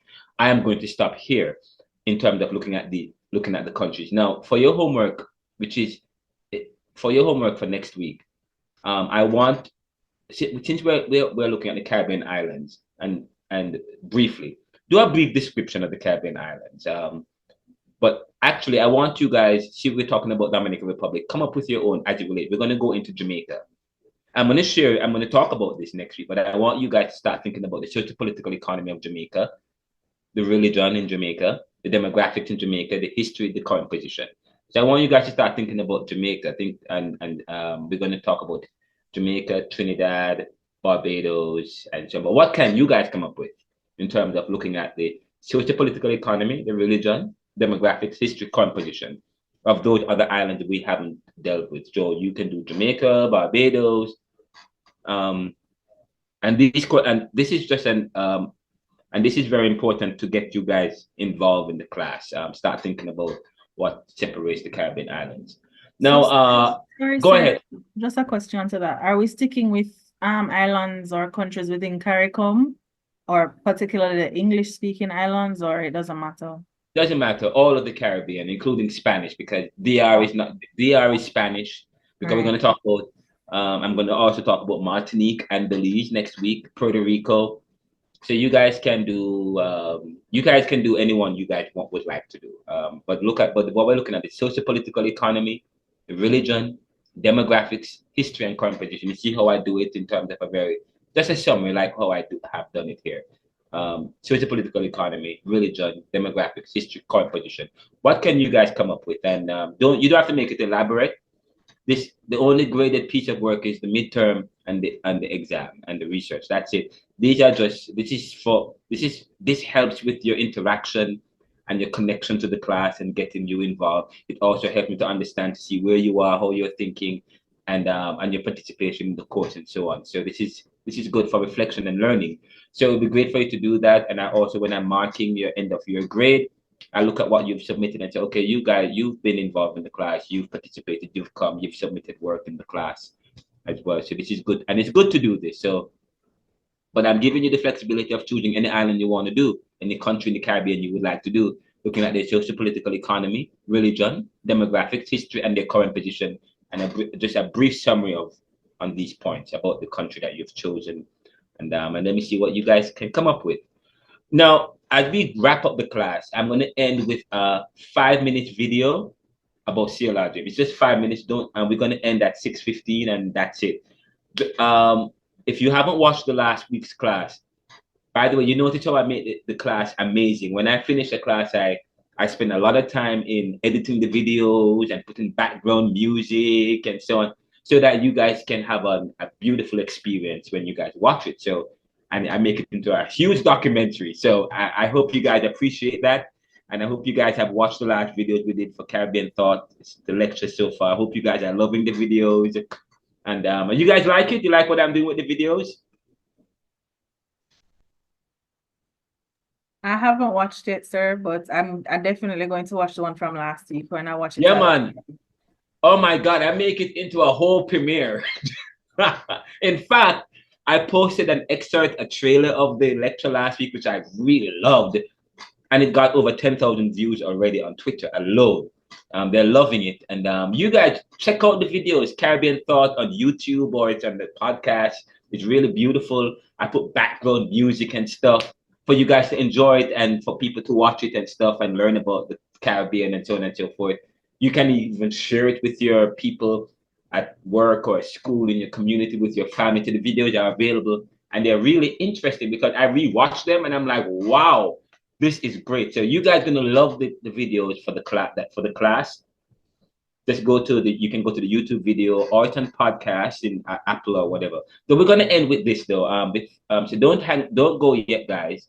We're gonna end with this. Hold on, let me bring up this. This is a very important video I'm about to show you, and it's only for 5 minutes. It's about C.L.R James. Okay, so let me just quickly close this. I'm gonna it's in Caribbean Thought. Go to my playlist. And I think it is in Caribbean and Pan-African Thought. Let me go. Interest. What it is. Saying to before I started the recording. Here we go. I think it should be here. Where is it? Okay, it's on my. Where is it? It's probably in Watch History. Watch later. There we go. Watch later. Found it. But okay. Because I have to say, all right, guys. You guys are going to fully appreciate this, what I'm about to show, this video on C.L.R James. C.L.R James interview on his book, Black Jacobins. Okay, you guys are going to fully appreciate this, okay? So let me now stop share my screen. And now we'll go back to share my screen. But sure, this is where we end, and then we pick up next week. But you guys are going to love this. Christopher Columbus landed first in the New World at the island of San Salvador, and after praising God, inquired urgently for gold. The natives Red Indians were peaceable and friendly and directed him to Haiti. Are you guys hearing the sound? Yes, Yes, sir. sir, we're hearing. We're Alright, hearing. great. All right, this is all. I'm going to only play 7 minutes of it, and if you go into Caribbean thought, the rest of it will be available later on. All right, here we go. Christopher Columbus landed first in the New World at the island of San Salvador, and after praising God, inquired urgently for gold. The natives, Red Indians, were peaceable and friendly and directed him to Haiti, a large island, nearly as large as Ireland, rich, they said, in the yellow metal. He sailed to Haiti. One of his ships being wrecked, the Haitian Indians helped him so willingly that very little was lost, and of the articles which they brought on shore, not one was stolen. The Spaniards, the most advanced Europeans of their day, annexed the island, called it Hispaniola, and took the backward natives under their protection. They introduced Christianity, forced labor in mines, murder, rape, bloodhounds, strange diseases, and artificial famine by the destruction of cultivation to starve the rebellious. These and other requirements of the higher civilization reduced the native population from an estimated 500,000, perhaps 1 million, to 60,000 in 15 years. And thus it is that Dr. C.L.R. James, a very distinguished scholar, reads the first 2 paragraphs of his prologue, a remarkable book, a classic, The Black Jacobins, which deals with the Toussaint Louverture-led Black Slave Rebellion in San Domingo 2 years after the French Revolution. In these 2 paragraphs, Dr. James, your style of writing, of course, is a very salubrious one indeed, but the bite, the irony, and the truth, you might say, of white man in all these years of Western civilization, so-called, in these 2 paragraphs, you've almost essentialized it. Yes, I think so, and I wrote it quite naturally. I didn't have to search, but I am a West Indian, and we in the West Indies are very much aware of the contrast between what the white man says and what he does, because we are Western civilized in our orientation, so we are aware of all the things he's saying, much more than people who speak a different language or live a different type of civilization. This very point you make, which you point out, Professor James is now visiting professor at the Northwestern University. The fact that you're West Indian, this has already been a fascinating historical point, isn't it? We think among the leaders and the whole black liberation movement through the years have been West Indians. Yes, we have had the whole lot of them. We have had Marcus Garvey. We have had Aimé Césaire, the poet, with that magnificent poem on Africa in which he stated the question of negritude. We have had René Marin, who won the Prix Goncourt with the book Batuala on Africa. We have had George Padmore, Marcus Garvey, as I said, and we have had, there is no doubt about it, that Malcolm X's mother was a West Indian, and that had something to do with it, and Stokely Carmichael was born and grew up there as a boy. I also took some part. I believe it is something that is worthwhile, and I know and feel myself as a West Indian as Padmore was. It's as though two cultures are fused, in a sense. Yes, we are not admitted completely into the Western culture, but we have all the possibilities of developing it. So on being kept back at home, we went abroad and made the best use of both the opportunities of education and the impulse towards freedom which we felt in the islands. That is the reason why the West Indians have done so well. And I would like to add this, that Fidel Castro and the Cubans are not all black people. Fidel isn't black at all. But the attitude of the revolution and what they are doing is essentially a West Indian revolution, similar to what Toussaint Louverture did. Yes, so we come, in fact, you have an appendix to your book, an epilogue. You wrote the book in 1938, how remarkably prescient and prophetic Professor James' book is, because he dealt with the nature of Africa and the possible independence movements back then. But the epilogue is from Toussaint Louverture to Castro. Now, Toussaint Louverture, and it's imperative, of course, that white people know this. More blacks do, or we know that younger blacks are aware of this. I had difficulty finding this book, by the way, in white bookstores. I found it at the Ellis Bookshop on South Cottage, which is significant in itself, I think. I think the book now is being sold and read everywhere. Yes. I think the movement on the whole It is being read and studied in universities predominantly white in the United States. That is a fact. Although it's the black movement that has given it the great impetus. Perhaps we should dwell upon the nature of this book, and it's a terribly important one. It's the Black Jacobins, the subtitle, Toussaint Louverture and the San Domingo Revolution. Now, here you describe a scene. The Spaniards came, the French, the British. They found a great deal of profit to be made in the West Indies, San Domingo, and Haiti. And it now, was the wealthiest colony in the world at the time, not only in the West Indies. And so, but it could only be done. You describe, of course, the slave trade and the nature of the slave ships and the incredible brutishness. So the question is, how could a people, the black people in this case, the Africans, and this, well, I'll ask you about the mulattoes in a moment, the Creoles, how could they survive is the question. This is the key. The question is this. Number one, they were a people, obviously, who had basically a very fine physique. Otherwise, they would have been wiped away by the sheer objective circumstances of the Middle Passage and their lives. They had a fine physique, and secondly, which is a most important point, they obviously were a highly civilized people. Otherwise, they wouldn't have been able to be integrated into the sugar production in the way that they were and learn as rapidly as they did the language and all the techniques of Western civilization. They were civilized people in Africa, and today people are more and more recognizing that even when they were slaves in Africa, they were slaves of a certain organized society. That is what must be remembered about the West Indian. And he was more fortunate than he was in the United States because the islands were small, immensely concentrated. The sugar plantation had many of them living together, so they were closely connected.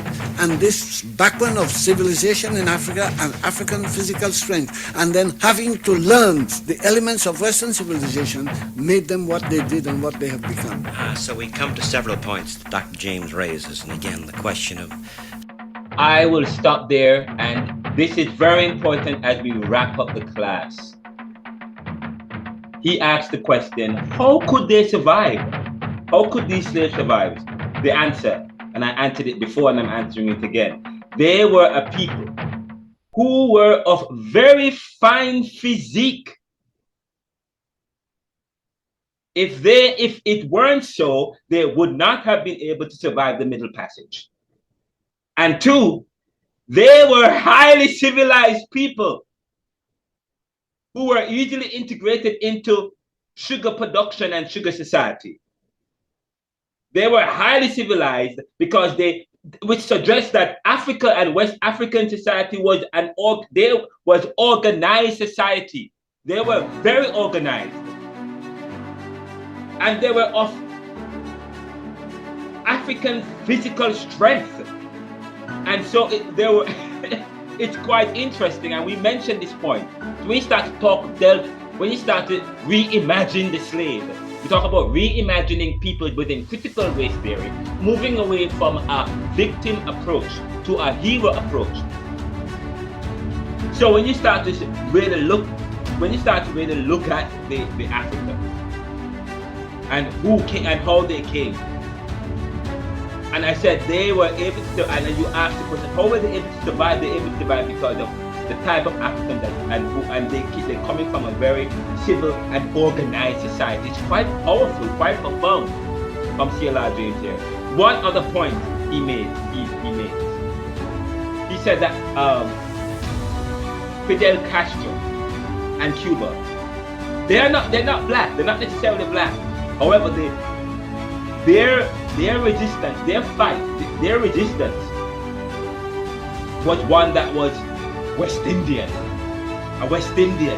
So that was quite powerful when he making comparisons of Fidel Castro and Cuban and their revolution, their resistance, their fight for independence, saying that they may not be black like us, like the other black. However, we are still similar because our fight, we have the same fight, and it says it's a West Indian revolution. Quite interesting, quite profound, quite powerful. But we will stop here for today, and when we come back, we'll continue the discussions. Okay, guys? And I hope you guys have a great day, a great weekend, And I'm see you next week, Friday. Okay? Okay, same to you, sir. Yeah, Bye. man. Bye-bye. Take care. Remember to watch the videos. This video will not be available probably not until Sunday or Monday, depending on how quickly I can edit it and spruce it up, as we say. Okay, take care, guys. Have a good time.